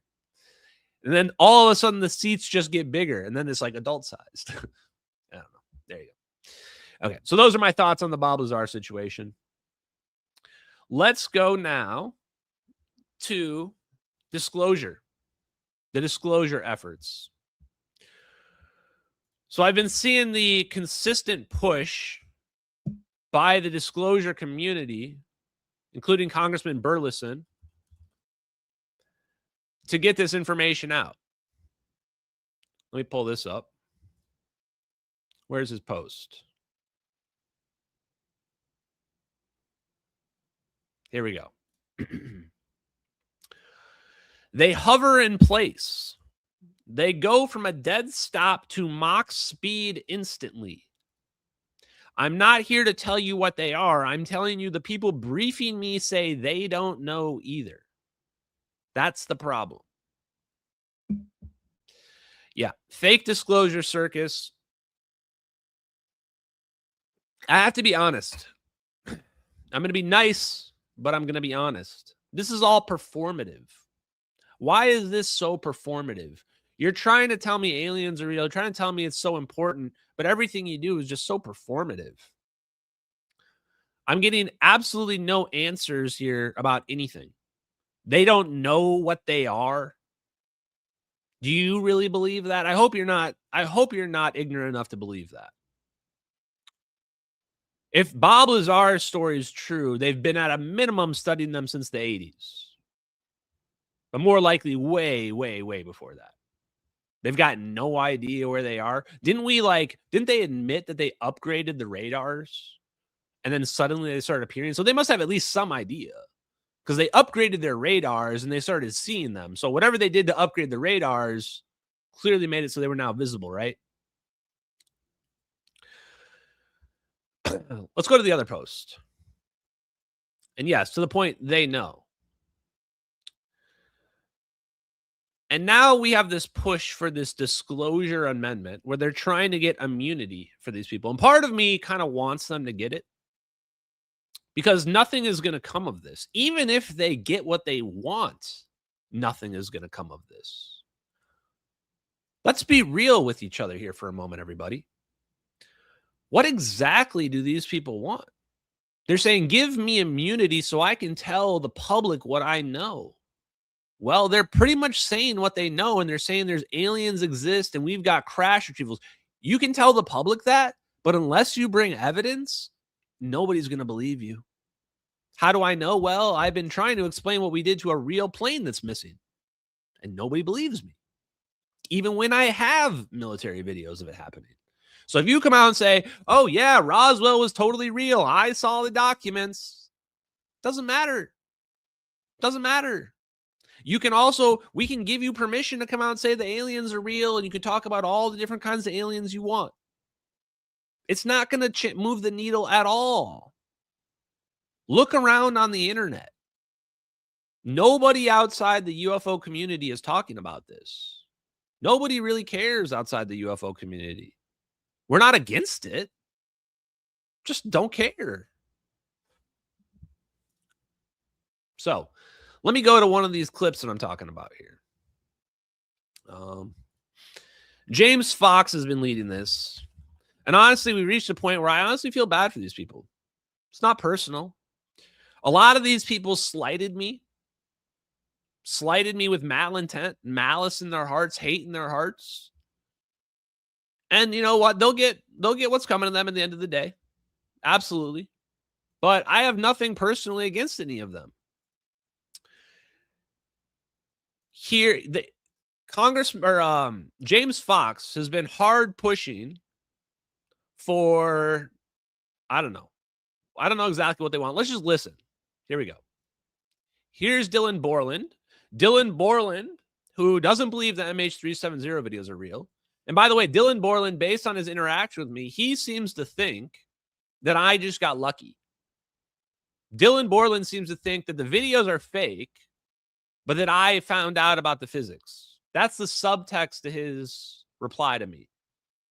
Was that those videos are fake. You accidentally figured out what the real physics is. Because they know the physics is real that I'm talking about.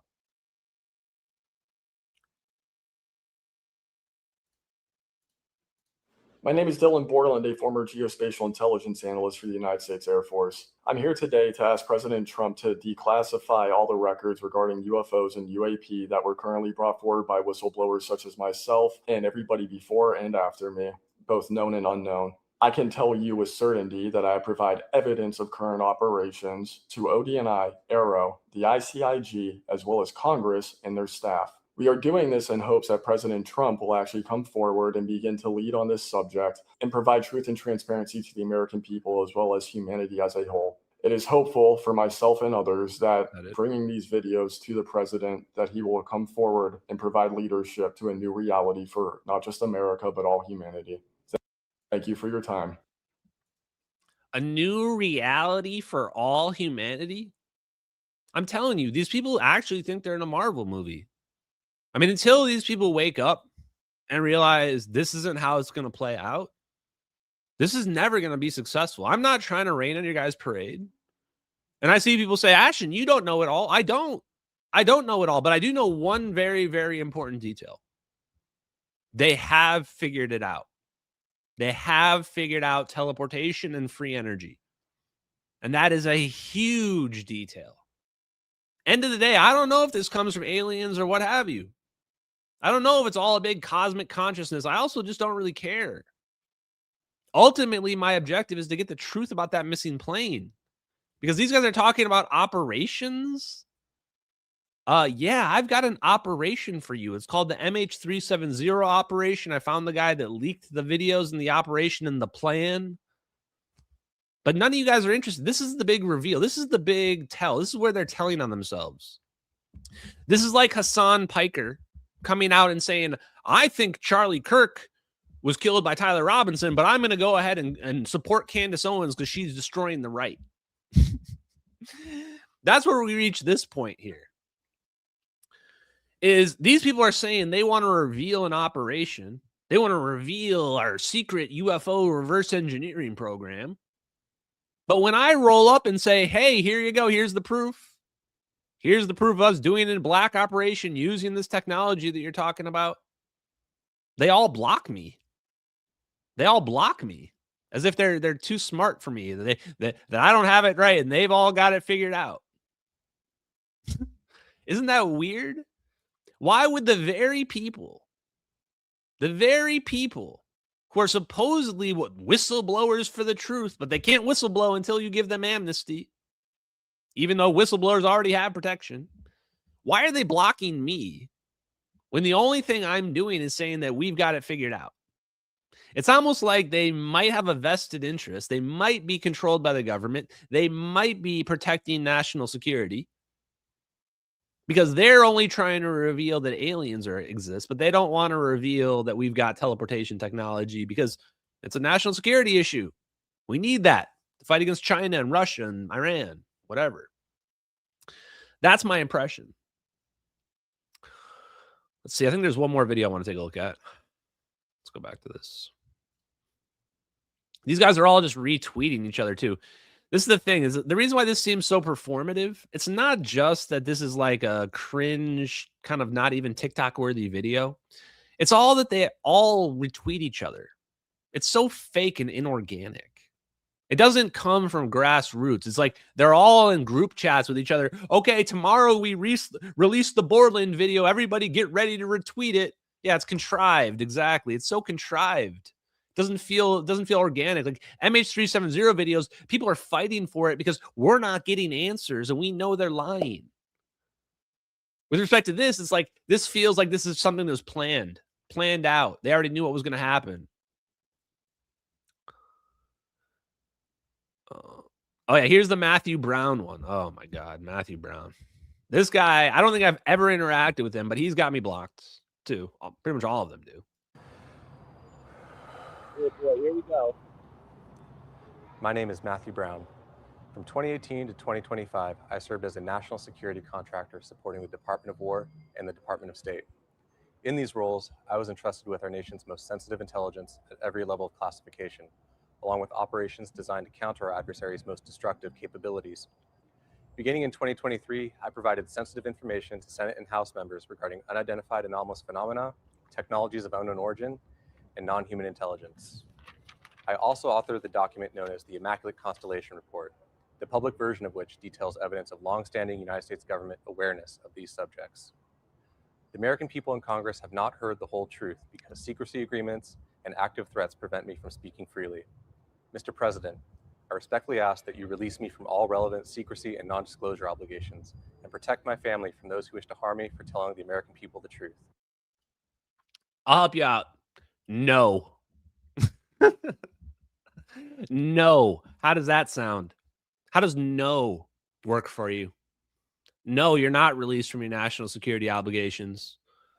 This is the problem. Have these people ever considered that they might be wrong?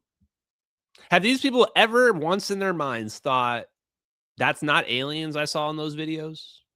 I feel like they never have considered that. When I listen to this guy is 100% convinced he saw aliens in some videos and that the government's hiding it. He's 100% convinced, and nothing can convince him otherwise. What if you just saw United States technology that is unacknowledged because you did not have access to everything? I guarantee you 100%, Matthew Brown, you did not have access to all levels of classification. Guaranteed you didn't. So when you try to present yourself as something that you're not, some all-knowing seer of everything UFO related, you lose your credibility. I'm presenting an alternative story. You don't know what you saw. You saw something you couldn't explain because you don't understand physics, and you assumed it was aliens. And now you're demanding that you be released from all national security obligations so that you can tell the world about the aliens? No. No. What if it's just legally classified? Because there's an actual good reason for it to be classified. Have any of these people considered that at all? This is what worries me about this. I feel like they have not considered that they're just wrong and that it's not aliens. And this is why all this whining, all this begging for Trump to release them and their amnesty stuff, why nothing's going to happen. They don't even know what they're asking. They think they're asking to be told that let people know aliens are. Nobody's stopping them from telling people aliens are real. Go nuts, man. Nobody's getting killed over telling people aliens are real. Go crazy. When you start trying to tell people how to manipulate gravity and make free energy devices and fusion bombs, yeah, that's going to be classified. That's probably not going to change anytime soon. Even I understand that when I'm even just speculating on it. And all these retweets and all this is just, yeah, theater kid drama, like you guys pointed out. Okay, let's switch gears here. Slightly similar. These Russian documents. This is pretty interesting. Now, I don't like Jay Anderson. In fact, I think he's a douchebag. And just to recap on why I don't like him, because I'll give you my justified reasons. Because I thought we were cool with one another. He was always jealous of me because I came out of nowhere and became the 0-point energy expert, and all of our topics overlap. So a lot of you guys follow his work and you follow my work. But I just did it better than him. Much better than him. And so he became highly jealous. Highly jealous. Doesn't believe the videos are real.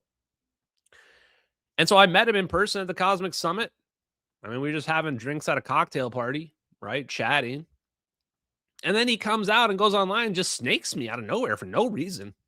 Just snakes me and says, like, Ashton's a big pussy in real life and you shouldn't, whatever he says. I'm just like, okay, so that's the reason why anybody that does that, you're just immediately on the shit list forever, right? Like, I don't know what's wrong with you, why you felt the need to do that or whatever, but no, thank you.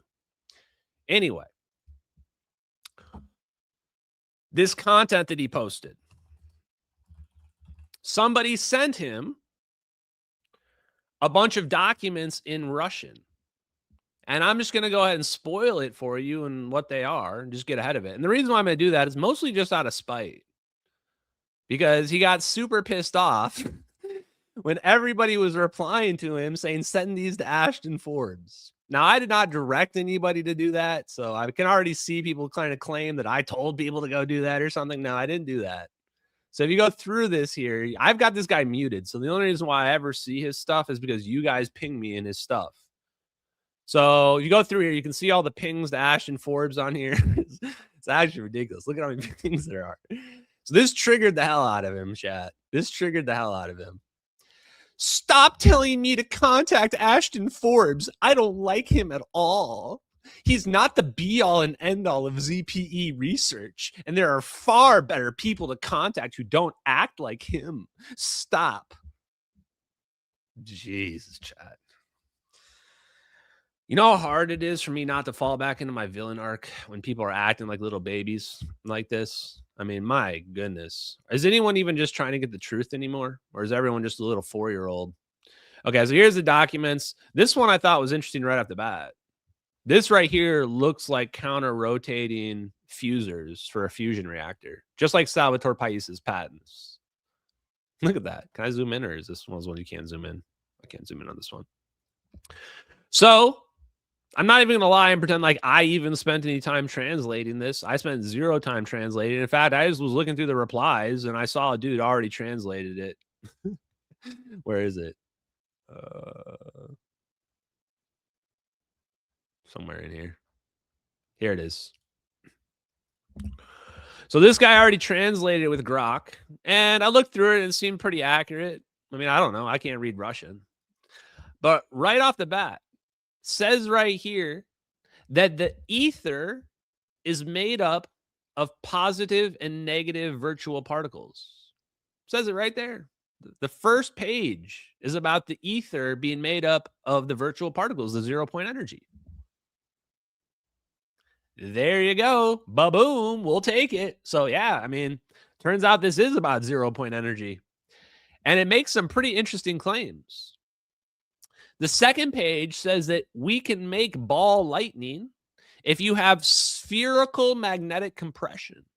Spherical magnetic compression can form ball lightning stable plasma structures. That's what the second page says. Now, I'm kind of just going to go off memory on here.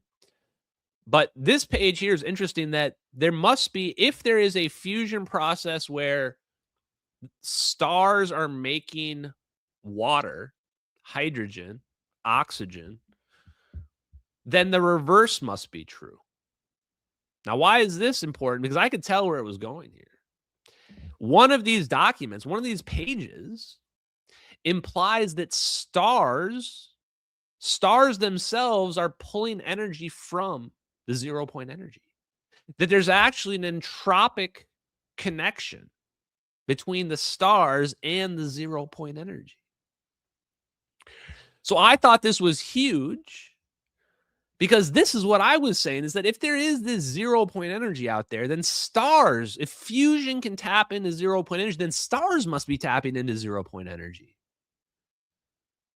And that's what apparently these documents are also claiming. That we've been missing a whole side of it. It doesn't mean that stars are going to last forever. Doesn't have to be. Just means there's an extra ingredient, an extra variable into the equations that's been discounted. Now, on this same front, Sabine Hassenfelder came out with a new video. And let's just watch the first few, minute of it. It's only like 4 minutes. She somehow manages to push like 2 minutes of content into like a 7-minute video. But it's about this exact theory. It's about this idea that the universe is an entropic medium. Now, the moment I heard this, I said, yep, this is it, right? Because I've been saying that all energy comes from the ether and goes back to the ether over time. Just like the water cycle on Earth. The water that I drink out of this cup isn't gone. I urinate it out. And it goes into the cycle and it comes back around. This is also true of energy. Energy also cycles. So the connection, if we're going to connect everything together, we're going to have to use this ether. We're going to have to understand this energy cycle. That's why I like this video she plays right here. Let's listen to, I'm going to play it on fast forward, but we'll listen to a little bit of it. The origin of gravity. And that will finally explain why gravity is different from the other forces of nature. It's not a random crack idea, it's genuinely a milestone in one of the most underrated research directions in the foundations of physics. The origin of gravity, according to the authors of the new paper, is entropy. The laws of gravity, they say, are similar to those of gases or fluids, except that you also need to take into account quantum physics. You see, Einstein's general relativity says that matter and energy curve space and time. Put a planet somewhere and space-time bends around it. Light follows that bend. Clocks tick differently. Apples fall. Physicists get tenure. But general notice she says, I already forgot, that matter tells space how to curve. And space tells matter how to move. I forget. Oh, that's not the exact quote, but you get the point. Okay, never mind. I already forgot what I was going to say. Crap. Relativity doesn't tell us why matter should curve space-time in exactly this way. It gives us a beautiful equation, but this equation is more like a rule book than an explanation. Why does gravity work the way it does?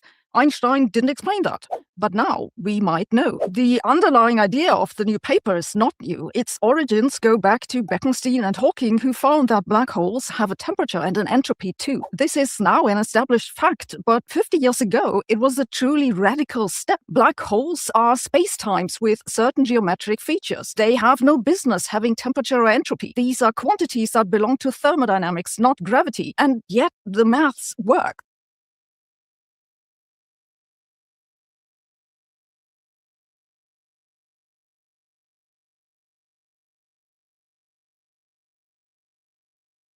What is she really saying here? What she's saying, sorry, I screwed up my screen there. I fixed it now. She's saying here in this black hole situation, she's saying that what Hawking learned was that black holes are emitting energy. They're losing a little bit of energy and they're getting smaller.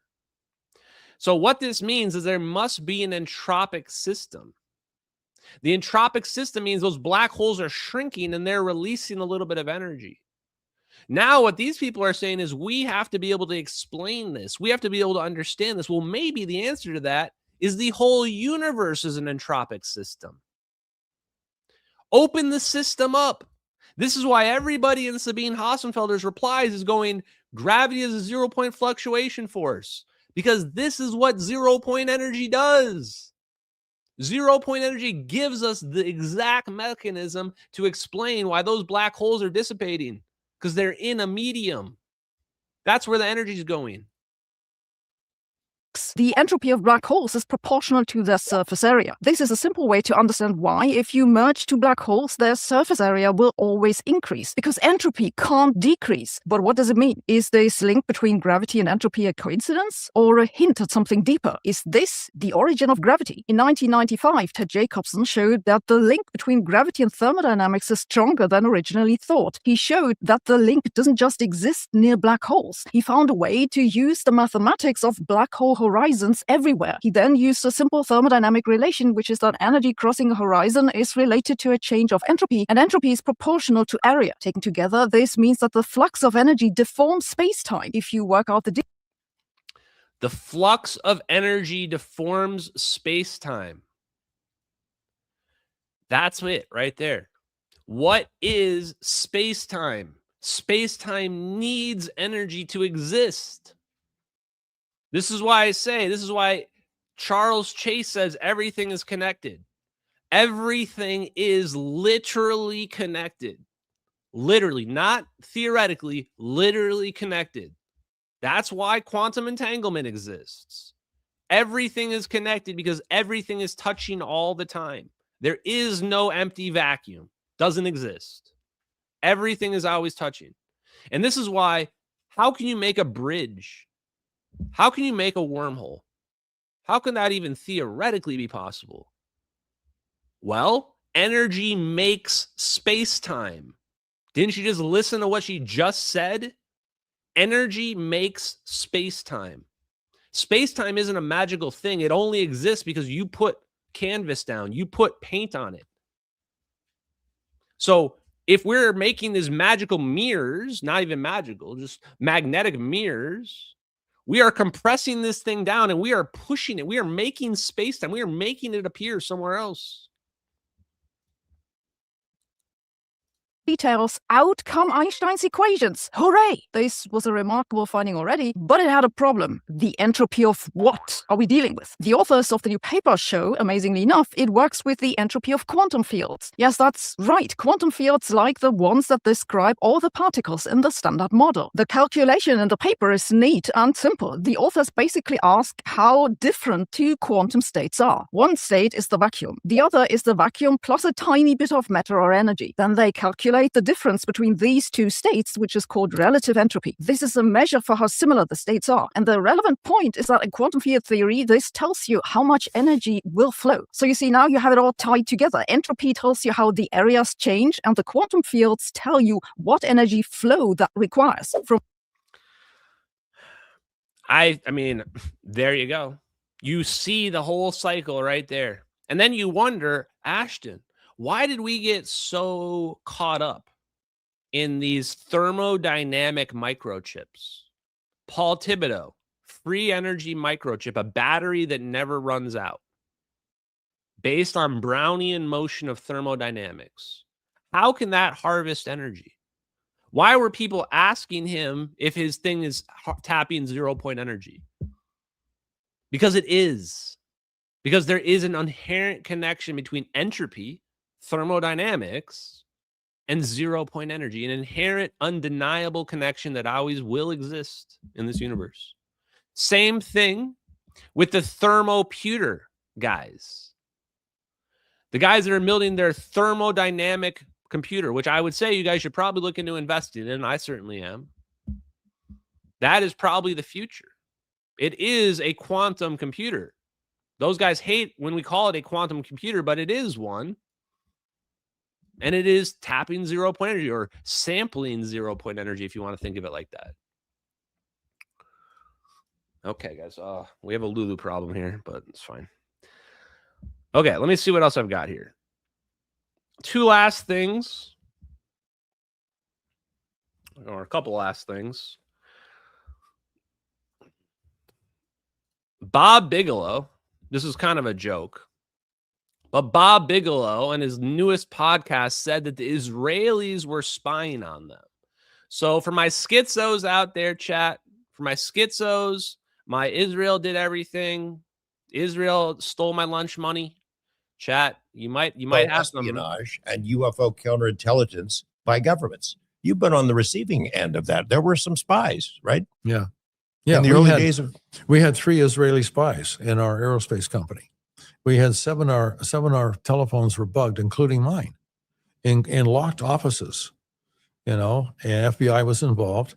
And it was kind of funny because the FBI was trying to put locators under cars, and my security guys kept catching them. And the FBI was complaining to me that we can't locate these. We can't do what we're trying to do here because your men keep catching what we're trying to do. Your guys are pretty thorough. And I said, well, why don't you just let me handle it and I'll talk to my guys and we'll plant them for you. No, we don't want to do that. So we were told not to terminate these people. So I had to sequester these three guys in ways in which they were not working on something that was sensitive. I mean, I believe it. Everybody's trying to steal technology from everybody. Just how the game's played. I'm surprised he's speaking so openly about it. And I'm surprised he's so nonchalant about it. So for the people out there, why are we close allies with Israel? Well, they probably have some of this technology too. It's smart to be allies with other people to have this technology. I mean, it's world-ending technology. And we have to make sure that the enemies, our adversaries, can't ever have it. So take what you will of that. I assume that all governments are trying to take our technology, but I don't approve of it in any way, shape, or form. The last thing I wanted to look at was, I don't have a link to this right now, but something I found out about Tri-Alpha Energy and fusion. The fusion roadmap is the last thing I want to take a look at. So let me just pull up the fusion roadmap first of all. The United States government has promoted fusion, and in fusion, they've put this huge initiative to making fusion a reality sooner rather than later. On page 32 specifically, it talks about aneutronic fusion. Listen to this. And even talks about that tokamaks are potentially not the cheapest form of fusion that's out there. I thought this was huge because as far as I can tell, I'm the only person, we are the only people who are promoting that there is this other type of fusion vastly superior to tokamaks that nobody's looking into. For reasons related to confinement physics and engineering, the lowest cost fusion power plant may not be a tokamak. For instance, the intrinsic steady state plasma properties of a stellarator could provide economic advantages by eliminating the need for auxiliary plasma current and their associated recirculating power costs. The cylindrical geometry inherent in concepts such as magnetic mirrors, chat. Magnetic mirrors, field reverse configurations, and Z-pinches offers substantial engineering and manufacturing simplifications compared to the tokamak, which could significantly reduce the cost of fusion power. Direct call out for field reverse configurations, Z-pinch, and magnetic mirrors. The part about the stellarator is saying that we don't have to keep adding plasma to it. Do you know what the solution is for that problem? You put it in the air. Air breathing magnetohydrodynamics is how you get the plasma that you need to constantly run the fusion reactor. That's the whole point of the air breathing magnetohydrodynamic paper.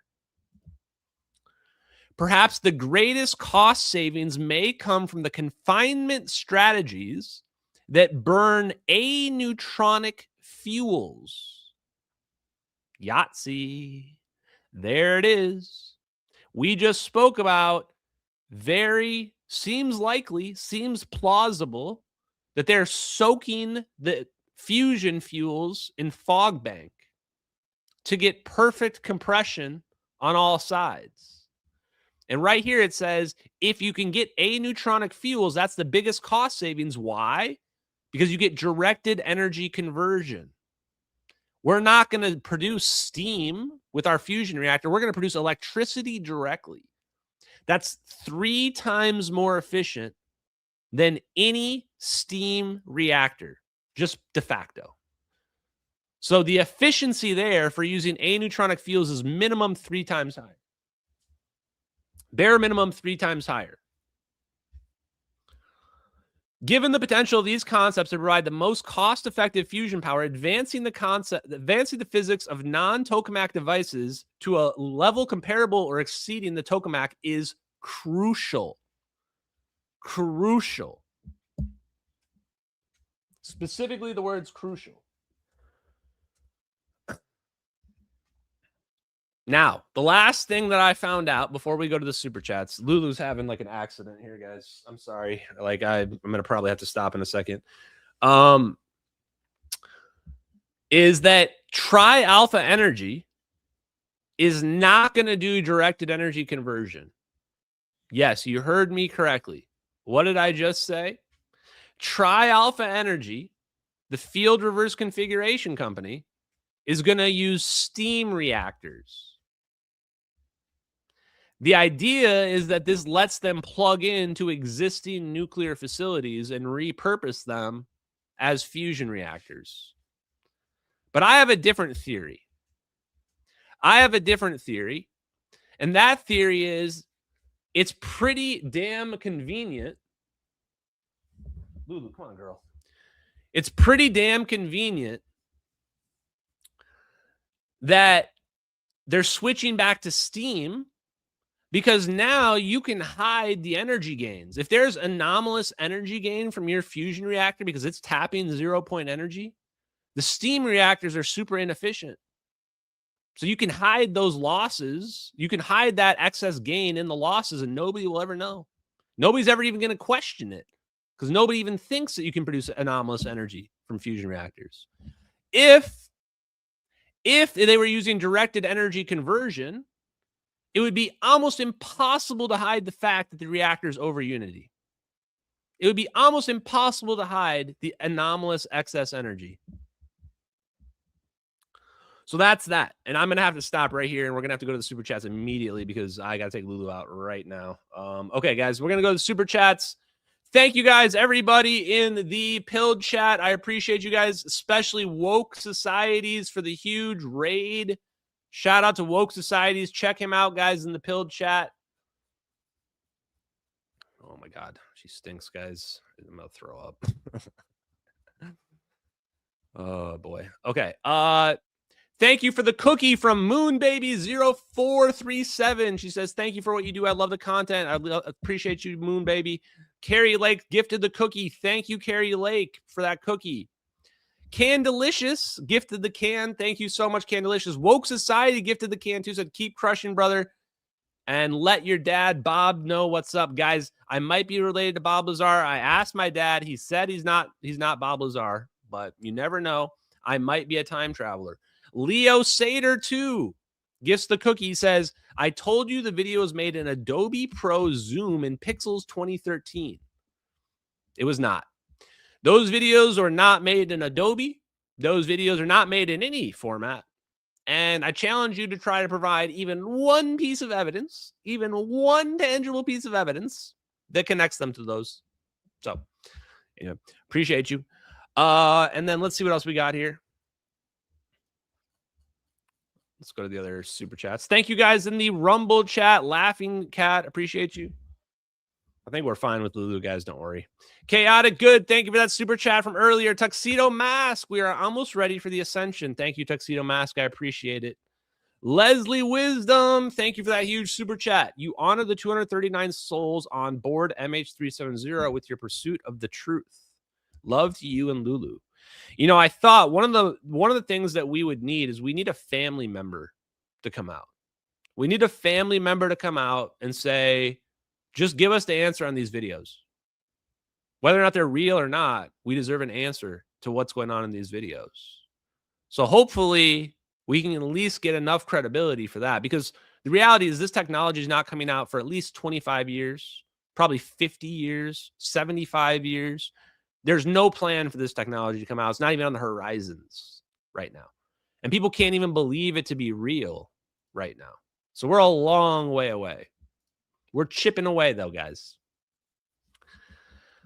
Night Slayer says, here we go, starting the PI fund. Thank you, Night Slayer. I appreciate you, brother. Thank you for being a longtime follower.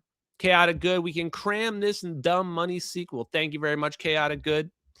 Says, it skipped a whole generation in my family. I think it was on purpose because all the OGs hated what was being done with it. I've wondered why what happened was over a decade. Thanks. Thank you, everybody. Thank you, Chaotic Good. Appreciate you. Eddie from Outer Space, Veritasium did a video on aerogel 7 years ago. There's a few good videos on aerogel, and it seems perfect for fusion. Extremely high resistance to thermal conductivity.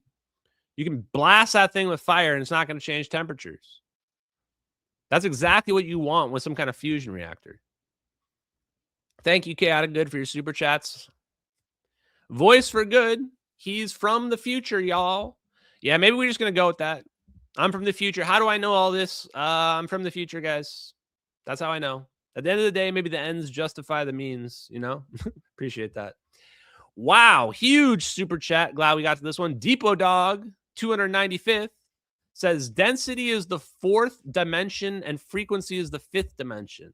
The ether is made up of stratified layers of density. Between each layer is an energetic zone caused by stratification of matter through those density layers. That's your 0 point energy. Well, that's a little more complicated, I think, than what we can handle. But I appreciate that. I appreciate that huge super chat, Depot Dog. You were the best. Thank you very much, good sir. BC Warwick says, isn't it funny they're always right? Yes, it is. Thank you, BC Warwick. I appreciate you. Joy is awesome. Joy is awesome. Can you please look up Stephanie Harlow? She has an old video from a year ago talking about MH370 disappearance, and she is a quality researcher. I'll put her on the list. Stephanie Harlow. Thank you very much. I'm surprised my voice made it through the whole stream, guys. William Richardson says, is there a role for memesters in fusion or propulsion to moderate charge and flux? Memesters. I assume you're joking about memes. I don't know, but I appreciate you. Is there a role for AI in regulating fusion? Yes. AI is also going to make fusion trivial, but so will understanding gravity manipulation. Apologies if I didn't totally understand that. Charlie Gentry says, remember when I comment saying it's all about entropy? Yes. Unification is a category error. Gravity isn't the fourth force. Exactly. It's a property. It's an emergent property. It's what information matter do at a boundary, which is why it won't quantize. There you go. Thank you for your feedback. Appreciate you. Shiloh says, do you have a contact for media requests? Generally, you just follow me on Twitter and ask me to follow you back. But yes, crap. You know what I'll do, guys? Next live stream, I'll find the contact request because I think they changed it. But the people that I pay to do clips, they have an email address that you guys can use if for media requests. I gave it out previously. In fact, I could probably just like AI right now, but I'm lazy. So I'll give it out on Friday, guys, for media requests if you guys want to talk or whatever. But the other way is just follow me on Twitter. If I follow you back on Twitter, then you can DM me and we can work it out from there. Charlie Gentry. It also seems like the Russian documents are loosely describing an electron screening effect without realizing it. I didn't necessarily pick up on that, but that would be interesting. An electron screening effect might be how they're able to reduce the Coulomb barrier, make fusion simpler. Thank you, Charlie Gentry. William Richardson says, what is that? Chat, is this a word? Yeah, I don't know what that is, brother. A memristor is a two-technical electronic component that changes its resistance based on the history of the current that previously flowed through it. Okay, well, I learned something new today. Thank you for that. I don't know the answer to that. It's brand new to me, but thank you for bringing that up. I'll have to look into it. Okay, guys, that's it for me. I gotta go take care of Lulu. I appreciate you guys. Have a great night. We'll be back on Friday. And there's 2 more collaborations that should be dropping this week or this weekend. I'll post them the moment they're available in the Discord and on Twitter. Thank you, everybody. Have a great night. Love y'all. Peace out.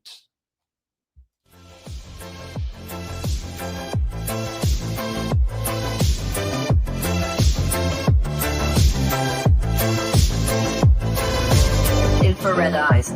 Scan fighting the black, tracking the heat, never turning back. Control 22, a covert gaze. Control 33, in the cosmic maze. Controls in the mix, secrets untold. Silent watchers, brave and bold. In the shadows, they silently glide, protecting our interests, far and wide. Spears, sentinel of the night, watching over with infrared sight, alerting us to threats afar, guiding our defenses like a guiding star. In the silence of space, they keep their post, shields unseen yet feared the most. With precision and speed, they warn of danger, keeping us safe from the missile's anger. Spears, sentinel of the night, watching over with infrared sight, alerting us to threats afar, guiding our defenses like a guiding star. Controls in the mix, secrets untold, silent watchers, brave and bold. In the shadows, they silently glide, protecting our interests, far and wide. Spears, sentinel of the night, watching over with infrared sight, alerting us to threats afar, guiding our defenses like a guiding star.